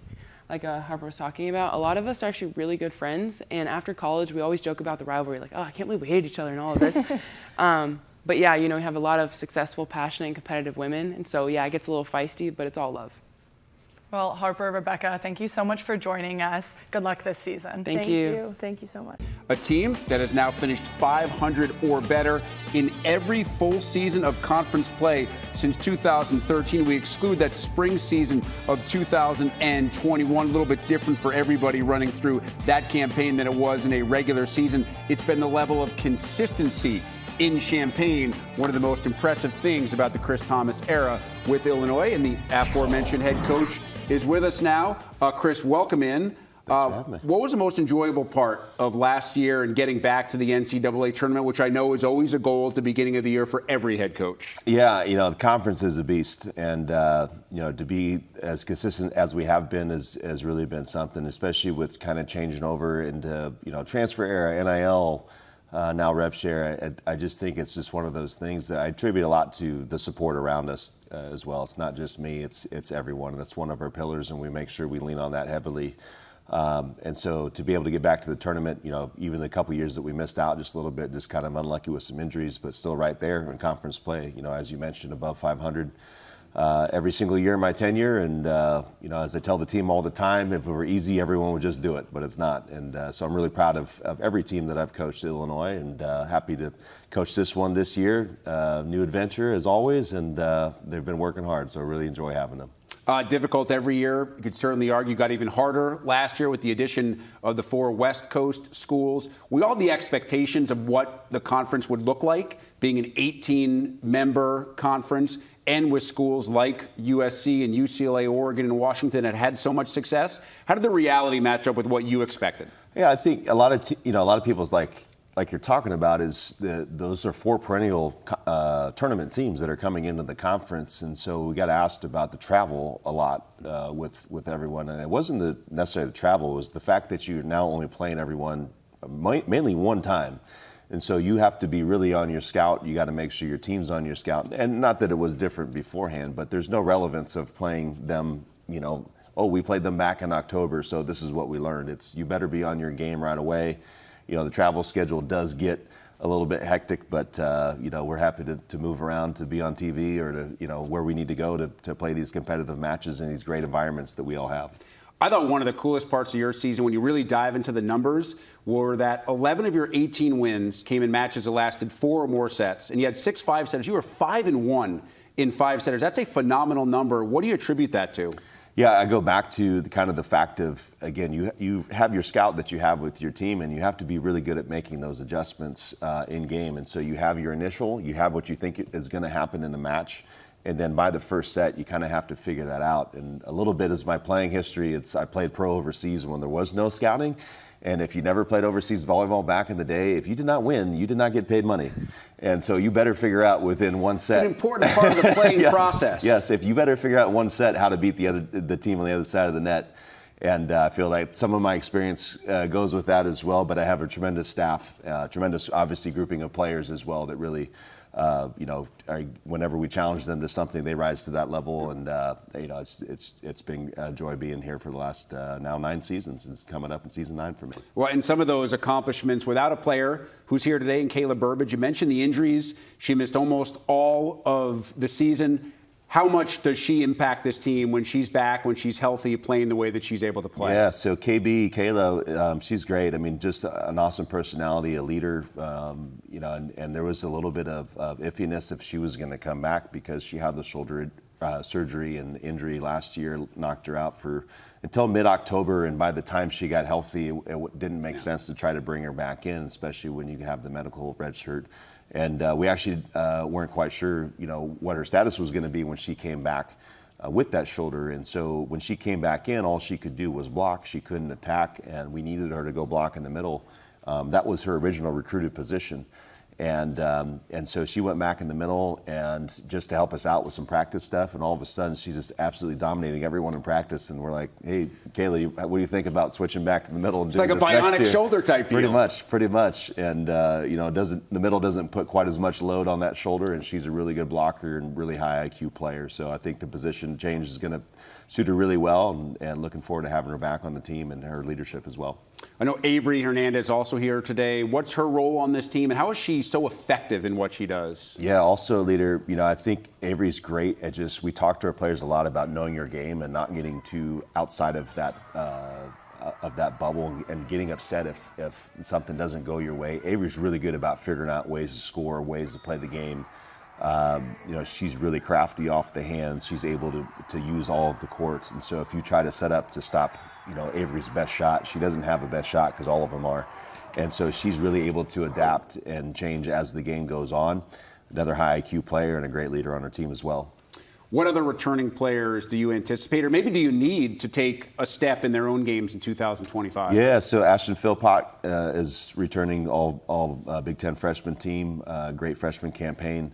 I think sometimes it can be difficult to transition from a great freshman year back to the sophomore year, maybe higher expectations or the teams on the other side of the net figure that out a little bit more. But with her, she's just a player that just gets after it every single rep, every single day. We talk about the importance of doing that. It's easier said than done. But she really does do that. She had a great spring, really try to just, with all of her players, what's the next level? Hey, great that you can do this, but now how do we get you to get that next step? Because at some point, someone's going to take your best stuff away, or you need to read better with blocking in her case. But it's just really how do you continue to move your players forward and to keep evolving their game as time goes on. So she's one to look at. We're going to be somewhat new. We have 6 freshmen, we have 3 transfers, and that excites me as well. They're good players, they're good people, whether they're juniors career or their transfer, where they transfer from. And so I'm really excited to put this team together and see them here next week in practice. Tell us about the transfers, why the portal additions you got fit what you wanted and what your philosophy was going into the portal. Yeah, whenever you lose positions, obviously you're going to look to fill them. Like KB moving from opposite back to being a middle, we needed an opposite. Another one of our players left, and so Auburn Tompkinson, again a player that we recruited back in the original cycle, has been great. She had an awesome spring, 6'5" lefty. Elite tipper, I would say. She has a really good tip, but awesome personality. Kenna Phelan, setter from Florida State. It's just a spark play, real court leader, very creative on the court, really good personality on the court. I think your setters really have to kind of be your emotional, almost an extension of the coach. And so she was a huge addition for us as well. So all of our players coming in, it's just a great a group of players. We're always about team culture. I think that's part of the reason why we've had the success that we've had as well. And we're really adamant about implementing that culture. So the 2 that are here today, Avry and Caleb, they do a great job of implementing that, along with several others on the team. And it's a reason why we've been where we've been for the last 8 years, and hopefully here into year 9 as well. And you have to show that to the freshmen and what it all means. And you have a half dozen freshmen on this roster. How do you envision working them into the fold? How quickly do you anticipate any of them being impact players for you? Yeah, it's it's always a question mark. I mean, sometimes that kind of where they fit, but from what the team tells me, it's been a competitive summer, and I don't say you just get the spot. It's a competition every single day. Competition breeds greatness, so we're going to compete every single day for a spot, and just making sure they know they have the right to compete. And so we got a few positions that are kind of up for grabs, and everyone's going to have a shot to go after it. But from everything that I hear, it's been going great, and looking forward to stepping in the gym with them. You get a little bit of that coach's pressure once we step into that gym, but I think they're going to handle it well, and I'm looking forward to having a few weeks with them before we get going here at the end of August. And when I look at your non-con, I see Iowa State. I was one of your 5 setters last year. Also Louisville, who went to the national championship match. What's your philosophy in non-con scheduling, knowing what awaits in Big Ten play? Yeah, it's always an interesting mix because you have to schedule based on what's available to you in some way, shape, and form, and everyone has an idea how they want to do it. You're at the end of the day, you've got to be competitive enough. You have to challenge your team enough. In non-con, and you got to prep them for conference, in my opinion. If you go easy in a non-con schedule and you just show up to conference and think, okay, well, we just played this schedule, I understand the value of having wins and being able to work on some in-game pressure items, but I always like competitive matches. So if you look at the slate of our matches, you're always trying to get teams that you think might win their conference that year, teams that do really well in other conferences. So we have several matches, like you mentioned, on national TV. We have several matches against teams that previously made the tournament or do very well in their conferences. And so that was the philosophy, or it's been the philosophy for the last several years, and it's worked out really well. So we're sticking with it. I like our slate a lot, and it's going to put us to the test before we get to Big Ten play. All right, Chris, before we hear from your players, I do want to get your thoughts on John Cook's retirement, a guy that you obviously know well beyond just coaching against, but coaching with. What do you think John's legacy ultimately will be? We wouldn't be here today without John. I mean, I firmly believe that. Got to work with him for a couple of years, and he just always had the vision and the drive to push the sport to the next level. Everyone's going to talk about this and point to the stadium match that can probably only happen in one place in this country. And so the fact that it was able to be done, and to have the turnout that they do with their fans every single match, I mean, it's an impressive thing. But a lot of that's John's drive and him wanting the sport to be better, for everyone really. And so that's his legacy, is the sport where it's at today. And, you get a lot of go through his coaching tree, look at that as well. You have all of his coaches that have come off, and obviously now Dani at Nebraska too. It just goes without saying. I mean, go down that coaches list and see where we've all been. We've all been with him. We all do pretty well where we're at right now. And so I think, those couple things combined, I mean, what he's done for the sport, we can't say enough. Chris, appreciate your thoughts. Best of luck this season. Thanks for being with us. Thank you. Appreciate it. Always good to see you. You too. As we send things back over to Elena and Holly. Thanks so much, Rick. I'm super excited. We're now joined by Avry Hernandez and Kayla Burbage. Welcome to the Big Ten Network studios. I'm not going to say welcome to Chicago because I know you guys were just here yesterday coaching at a clinic. How was that? Very exciting. It was really fun to, collaborate with the people who are running it and meet the campers and hang out with them. I think it's so fun to see the game of volleyball growing and continuing to reach out to, men's and women's athletes. And I think it was a great experience last night. Yeah, ditto. I think the Out System group is awesome. Like, those guys put in so much work to, continue to grow the game of volleyball, and you can see it on full display. I mean, they had a adults clinic before they had like the offensive and defensive clinic, and even they talked about the show out of adults that just want to learn the game. So I think it's awesome to be a part of that in the community. Got to hang out with some other Big Ten athletes, just all around a good experience. How does coaching make you better players? I think if you see it from a different perspective.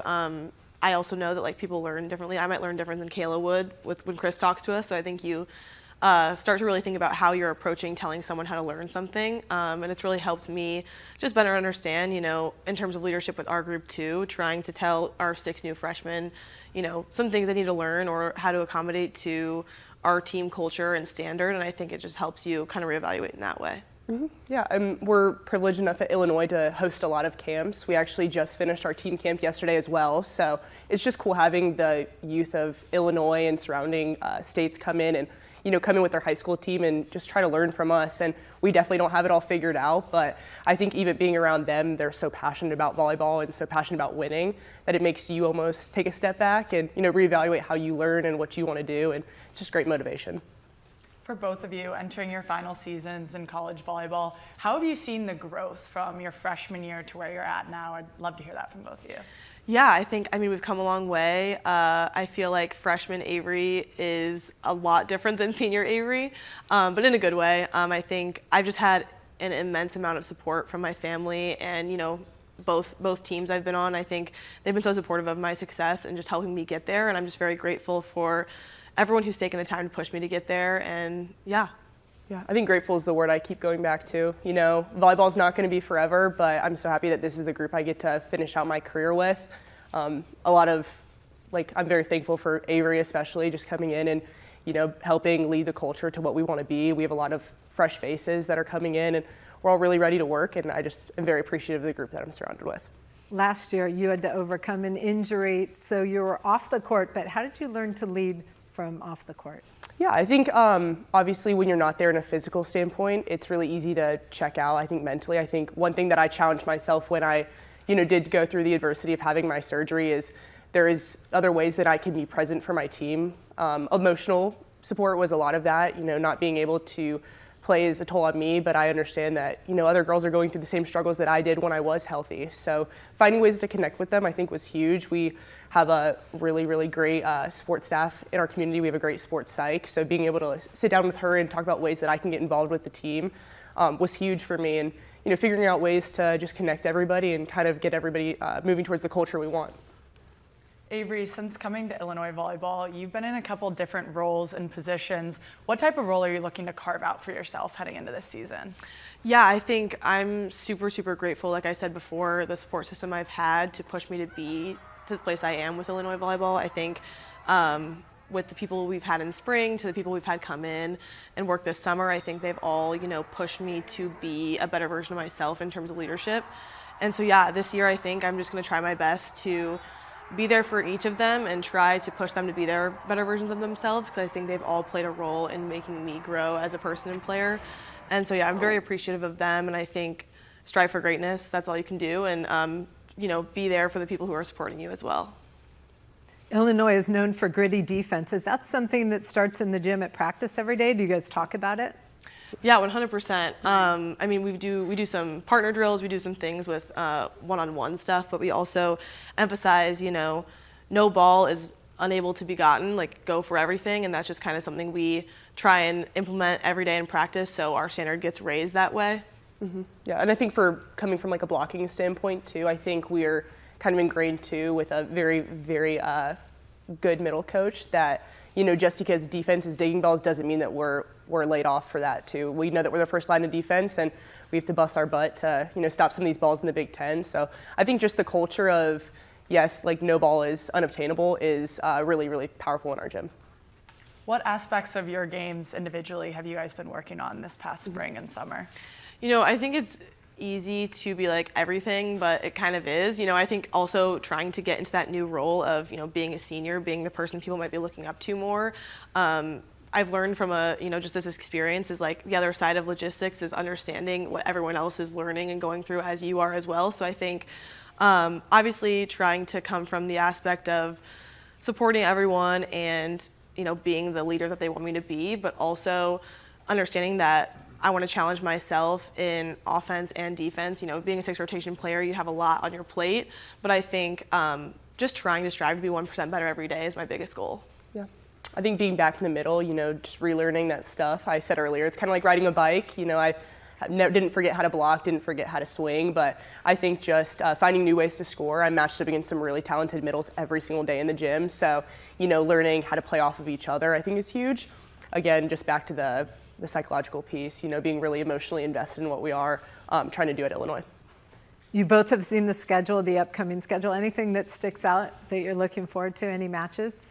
I'm just really looking forward to going to California. USC and UCLA being added has been really interesting so far, and obviously a home match is a great match anyway. Being in Huff Hall is awesome, but I think traveling comes with being in the Big Ten, and traveling far now comes with being in the Big Ten, and I am just really excited to go to those 2 campuses. Yeah, I think same for me, just excited to be back in Huff in a jersey this year, so I'm super, super grateful for that. And then another one that sticks out is Nashville. Excited to go play Vanderbilt, one of the first weekends of NCAA volleyball, so we're pumped.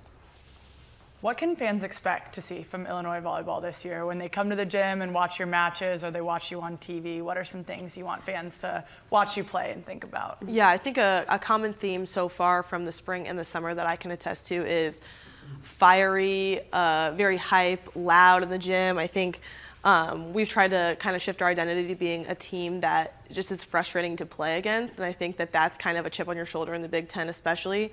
And I feel like so far we have a pretty upbeat, hype group, and I think that that's going to definitely go over to actual physical playing as well. Yeah, I think the word that keeps coming to mind is swag.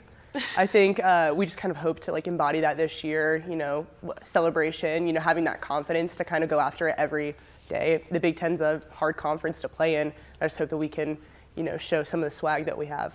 What kind of legacy do you want to leave?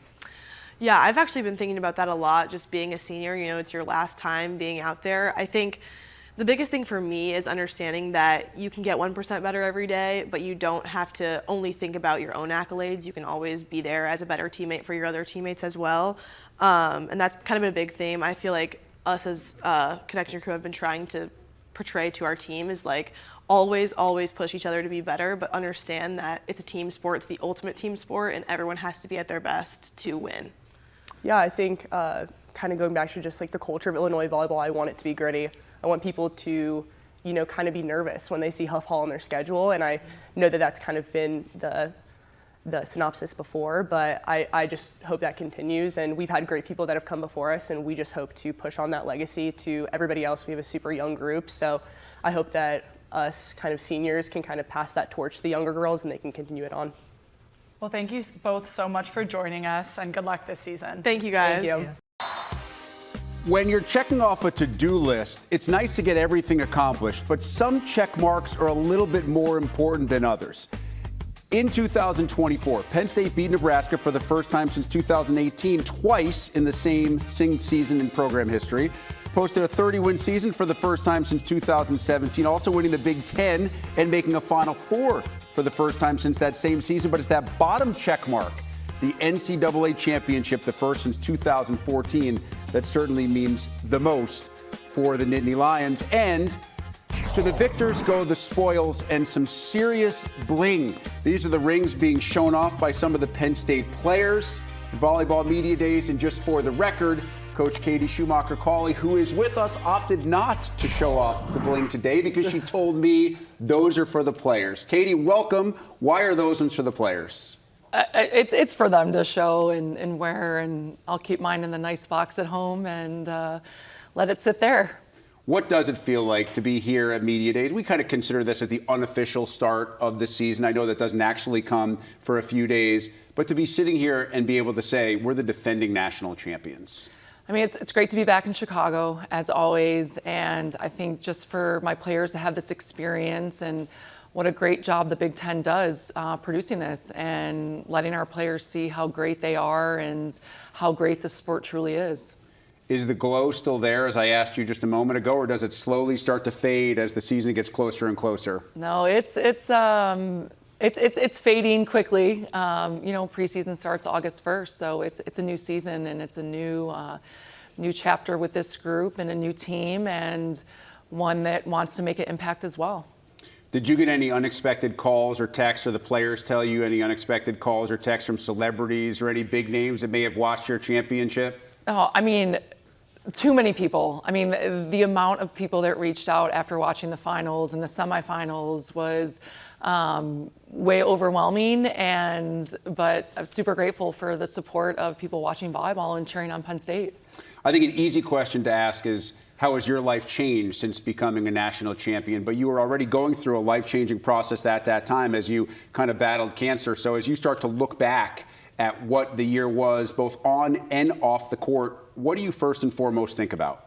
I'm just grateful to be where I am and that I'm feeling healthy right now and that I'm surrounded by a team and staff and a community that is so supportive and raises us to be great. And I'm just happy to be back at Penn State and ready for the season to get going. We got to see your team celebrate and be celebrated on the national stage, but only those in that State College community got to see how you were received when you got back to campus and how long that celebration lasted on campus. What was that like specifically for the players amongst their classmates and other student athletes in the Penn State Athletic Department? Yeah, I mean, it's great. They're celebrities in their own way, and the community is so supportive, and they deserve all the love that they're getting, and they know that they have to do the right things off the court in order to continue that. I think the one hard thing about winning a national championship is that especially fans, they expect that, well, now you can do it every year. The good news is you have a bunch of really good players returning and then some really important additions. Let's start with one of your returners, including the National Freshman of the Year, Izzy Stark. She was so good in so many of the biggest moments last year as a true freshman. I know I've asked you in the past how impressed you were by her composure and ability. As you think back, what was the most impressive part of what she did last year? I think that she got better in every match that she played in. Izzy got better. She was stronger. She did the right things to help herself. And I think she was surrounded by some really great teammates that pulled her along and helped her be really successful.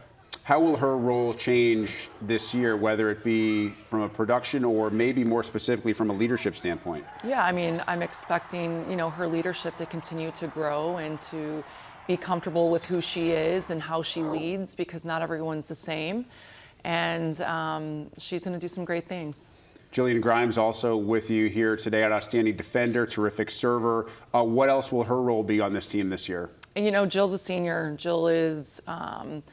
Jill knows the game and competes really hard, and Jill will need to step up as a leader as well, and because of the experiences that she's had. And I think since I've been a head coach, she's the only player that's played in every match for me since I've been there at Penn State, and so I know she understands the expectations and what is needed, and I have no doubt she's going to do great things. Which other returning players will you challenge to be an even better version of themselves in 2025? I think, I think Ava Faldudo, I think Caroline Jervicius, Jordan Hopp, Maggie, Catherine Burke, all players that have been in the gym that have gotten better in their position that will need to make an impact on the team at some point during the season. You do obviously lose a handful of key players from last year, Jess Merzick, Cam Hanna, Taylor Trammell among the most notable. What do those three mean to you and to that run, and specifically Jess's performance in the finals and the Final Four where she was named the MLP? Yeah, I think it was, those three made an impact, but we had 5 seniors, and it was, not only what they did on the court, it was off the court. I think each of them led in their own way.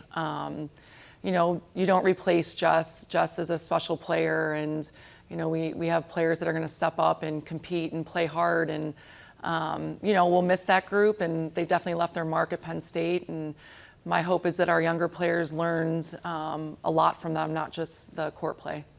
You go into the transfer portal and get arguably the best portal player out there, an All-American Kennedy Martin from Florida. Obviously, she's a player that would fit into pretty much every system. What do you like most about her game?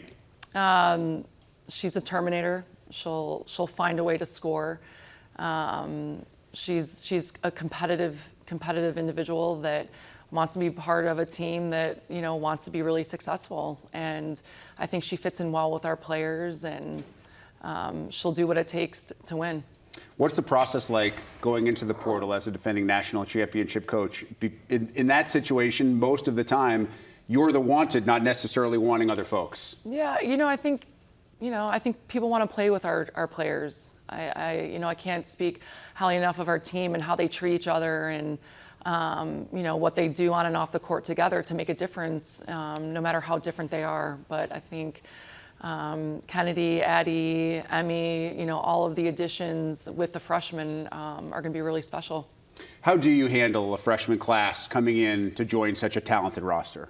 I mean, they're excited to go. They all came early. They were there semester early and able to train with the team and get to know the players. And I know they're getting better every day in the gym, and we're excited to see what they can do. look at your non-conference schedule, and I'm going to read this because I don't want to miss any. You have Creighton, Kansas, Arizona State, TCU, Kentucky, and Pitt. That's before you get into Big Ten play. Now, no other sport out there plays this quality and volume of non-conference competition before they're going to get into a really difficult league. How much do you think that's contributed to the recent rise in popularity and interest in the sport? Yeah, I mean, just being on TV, but being able to compete against the best teams before the conference so that we're prepared for conference is something that we try to do every year. And yeah, it's a really tough schedule. And I know, though, that it will prepare us to be ready for the start of the Big Ten Conference. I'm assuming it never gets old to be able to play matches inside your home gym. For those folks who haven't been lucky enough to see one, how do you try to describe what the environment is like in a big-time weekend match with a big-time opponent in town? Yeah, I mean, it's electric. Our fans are the best. They're knowledgeable of the game. They cheer for great volleyball, but, you know, they always want Penn State to win. But they're into every point, and I think they're so great to our players and just love the sport. I know you downplayed throughout the course of the year what you were going through, kind of made it more about the players. I think I asked you afterwards about being the first female head coach as well to win a Division I women's volleyball championship, and you continue to say it's all about the players. How long do you think it will take for you to kind of sit back and kind of recognize not just what the team accomplished, but what you accomplished last season?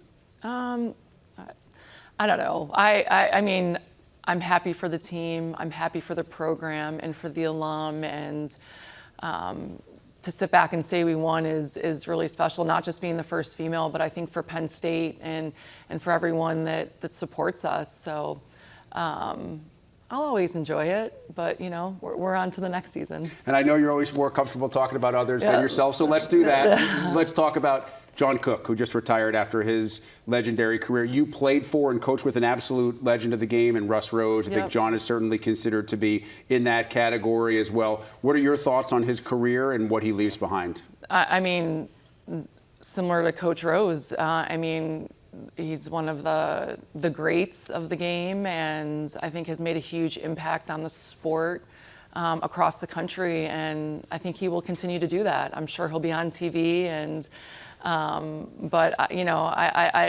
you can't replace coaches like him and Coach Rose, and you know, I was lucky enough to be around them as long as I was to learn a little bit. All right, Katie, I understand before I let you go, someone just told me, are you throwing out the first pitch at a Cubs game later this week? Yeah, I am on Saturday. Are you a little nervous? Oh, yeah. Have you been practicing? Not yet. How's the arm? The arm's a little weak, but we'll get to practice this week. Are you going to go from the bottom of the mound, or are you going to get up on the rubber and go the whole 60 feet 6 inches? We're going to go the whole way here. There you go. If you're going to do it right. Katie Schumacher-Cawley, as always, great to catch up. Thank you. All right, let's talk a little bit more about some of the players that are here representing Penn State at Big Ten Volleyball Media Days. Elena, Holly? Thanks so much, Rick. We're now joined by Izzy Stark and Jillian Grimes, the reigning national champions from Penn State. I just realized as we were standing here, I'm the only one who has never won a national championship out of this group, so that's humbling. But I want to hear from you guys. What was it like reliving that moment when you guys had that game point, match point, and realized you were national champions? Yeah, I mean, I think it really never hit me until probably we got back on campus, like after the whole thing. I mean, it was just such a surreal experience to like be a part of, and it felt like every other volleyball match until it was kind of over, and then there was like confetti instead of just like going back to the locker room, so that was cool. But I mean, it was just so cool to do with my best friends and my sister and everything, so. Yeah, I think also I kind of had to rewatch the match after, just like, wow, we kind of did that. So I think, yeah, like Izzy said, it was so surreal, and just to get to do that with like our team and like our coaching staff, it was just like a once-in-a-lifetime opportunity. It was good. Jill, going into the national semifinal, there was a lot of talk about the Nebraska Littles, but you know who showed up big? Right. You guys did. Yeah. What did that feel like? Yeah, I mean, we worked so hard day in and day out in practice, and I think we just try and do our best out there and just compete with all the littles across the country. So I think we did our best that time. Izzy, what a freshman year you had. I mean, national championship, national freshman of the year, Big Ten freshman of the year, the list goes on. How can you reflect on that freshman season and just how it's shaped yourself and your volleyball career so far? Yeah, I mean, I think I've learned so much from last season just about me as a person and kind of like what I see myself doing and everything. So I think it just like really just shaped who I was with the pressure and everything, and just like living up to the expectation I wanted to. But I think it also just set the bar even higher for me next season of what I want to accomplish and how I want to be next year. But I mean, I learned so much from it. I'm the person I am from all the challenges and all the good things that happened last season. It just really shaped me to who I am now. Jill, you're a senior. What kind of culture do you want to pass on to these new players who are joining your culture now? Yeah, I think definitely be the best teammate you can on and off the court, but also bring that kind of like spunky competitive side that I like to bring every day to the gym. So I think if I could just kind of progress that out to my teammates, that's what I kind of want to leave behind. Izzy, I have to ask you about your one-hand setting.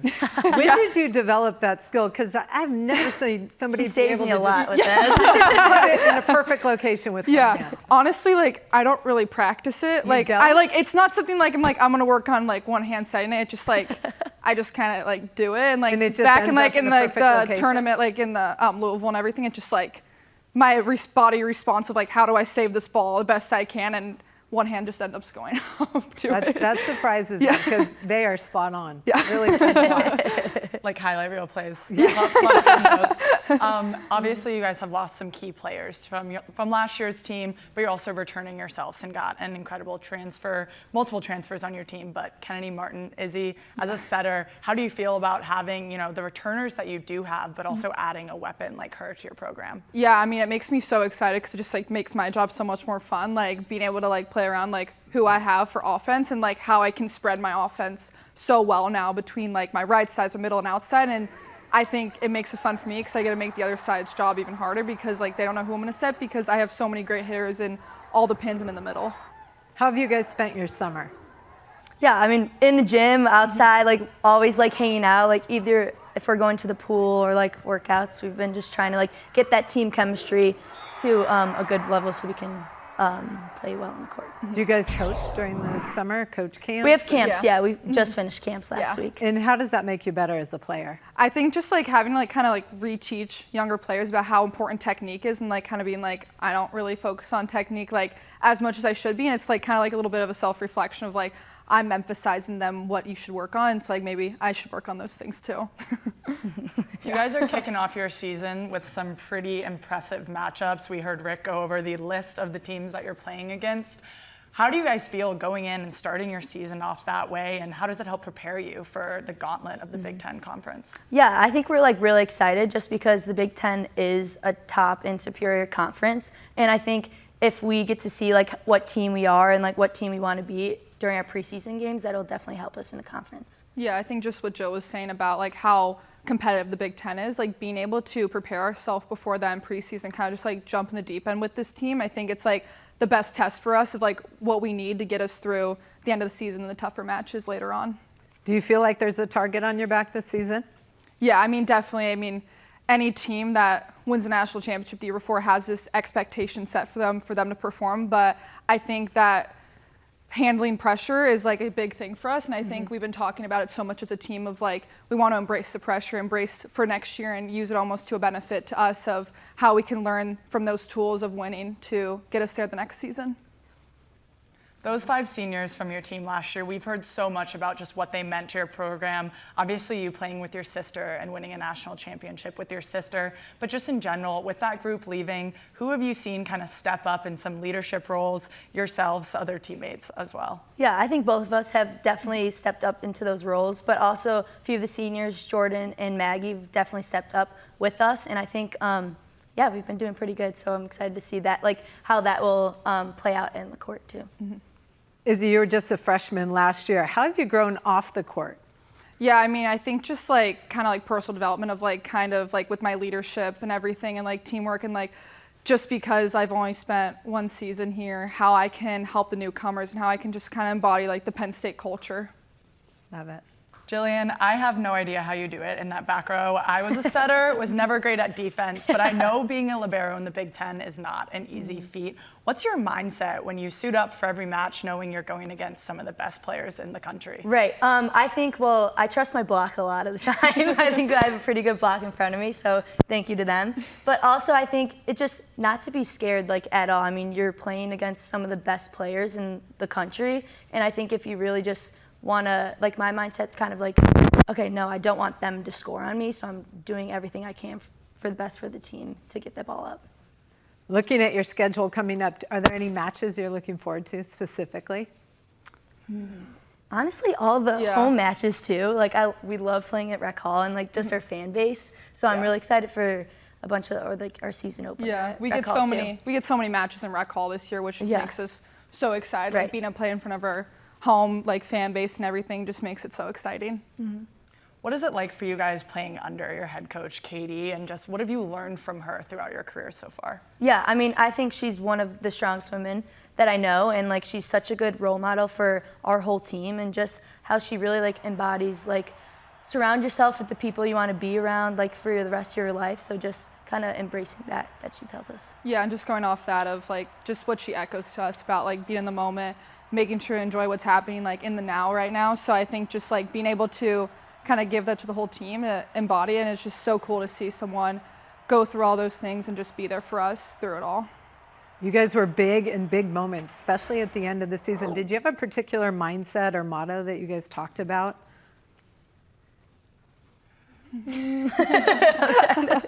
Honestly, we were just all like kind of had the same mindset about like every game and like what we were gonna do and like push ourselves to what we wanted and like to try and make sure we were making our goals. Like, so I think just kind of that we were all just like, yeah, and like kind of the same mindset of like a lot of times this season we kind of found ourselves in a little bit of like sticky situations of like being down and everything. So I think making sure we don't get down and like the game's not over. We all had the same mindset. The game wasn't over until we hit 25. We had a couple hiccups during last season of just not finishing a game and like not being able to like perform how we wanted to. So I think those losses like really shaped us to kind of be a better job at when the game's not over, we still have a chance to win this. Is there anything specifically that you guys have been working on in your individual games for this upcoming season? Yeah, I think I've been really focusing trying to get my serve down too, but also my out of system setting, just because when Izzy's digging the balls and everything, we have to be really good out of system to win. And we have a bunch of weapons on both pins, so I think just getting that down like that out of system is good. Yeah, I think just like connection with hitters. Like I have a lot of new hitters and I want to make sure that is like nice and sealed and good before season starts and make sure our communication's nice and open. Like I want to hear my hitters' feedback, so I want to make sure that they're comfortable giving me the feedback, because when we get in tough situations during the season, I want to make sure that they're talking to me and telling me what they want. You guys have a really nice connection. Are you roommates or anything off the court? No, we're actually not, no. You should we be. live really close. Yeah, close, yeah. No, but we're best friends just like everyone else on our team. It's like it's such like a close little family with us, and it's fun to just go to the gym and get better with this. Yeah. What does your team like to do together outside of practice and lifting? And probably just like be outside Be and outside, like yeah. be together, just Right. like Whether doing that's- stuff yeah. that's just like fun, lighthearted, and what like we do a few wiffle at the ball. pool. Yeah, wiffle ball, kickball. Those get Pickleball. really competitive. Yeah. Pickleball, yeah. It's really competitive, but it's fun. Obviously, when you guys committed to a program like Penn State, you knew the legacy and the tradition of greatness when you're stepping into this gym. Now you added one more national title to that trophy case. What does it mean to you guys to be able to represent Penn State volleyball and wear those letters across your chest? Yeah, I mean, just being like a part of history is like something that I've always dreamed of being. When I was looking at wanting to play at this program probably since I was like 10 years old, it's like it's so cool seeing them win national championships. Like I want to go do that. I want to be a part of the legacy that Russ Rose and now Katie has created. It's just like such an honor to like be a part of. Yeah, and I think throughout my recruiting process, I really just wanted to be a part of something like bigger than myself too, and just like the whole history of Penn State volleyball, I just wanted to be a part of that, and like getting to do it like with all my teammates and as Coach Katie as our coach, that was really a dream come true. To follow up with that, what is it like playing for Katie? Yeah, I mean, also she's awesome. She's such a big like role model, but she also is just so strong, and I think that kind of she portrays that to our whole team, and like we have to be strong for her too. So I think that really like helps our team bond and like how we play on the court. Yeah, just going off that, just like her strength she gives to us and everything, and how she talks to us is just helps us through tough moments. And she's a competitive person herself, so it's like it's fun to see when she gets competitive, makes us all want to be kind of competitive with her. Izzy, Jillian, this has been a pleasure having you here with us. Thank you so much, and best of luck this season. Thank you. Thank you.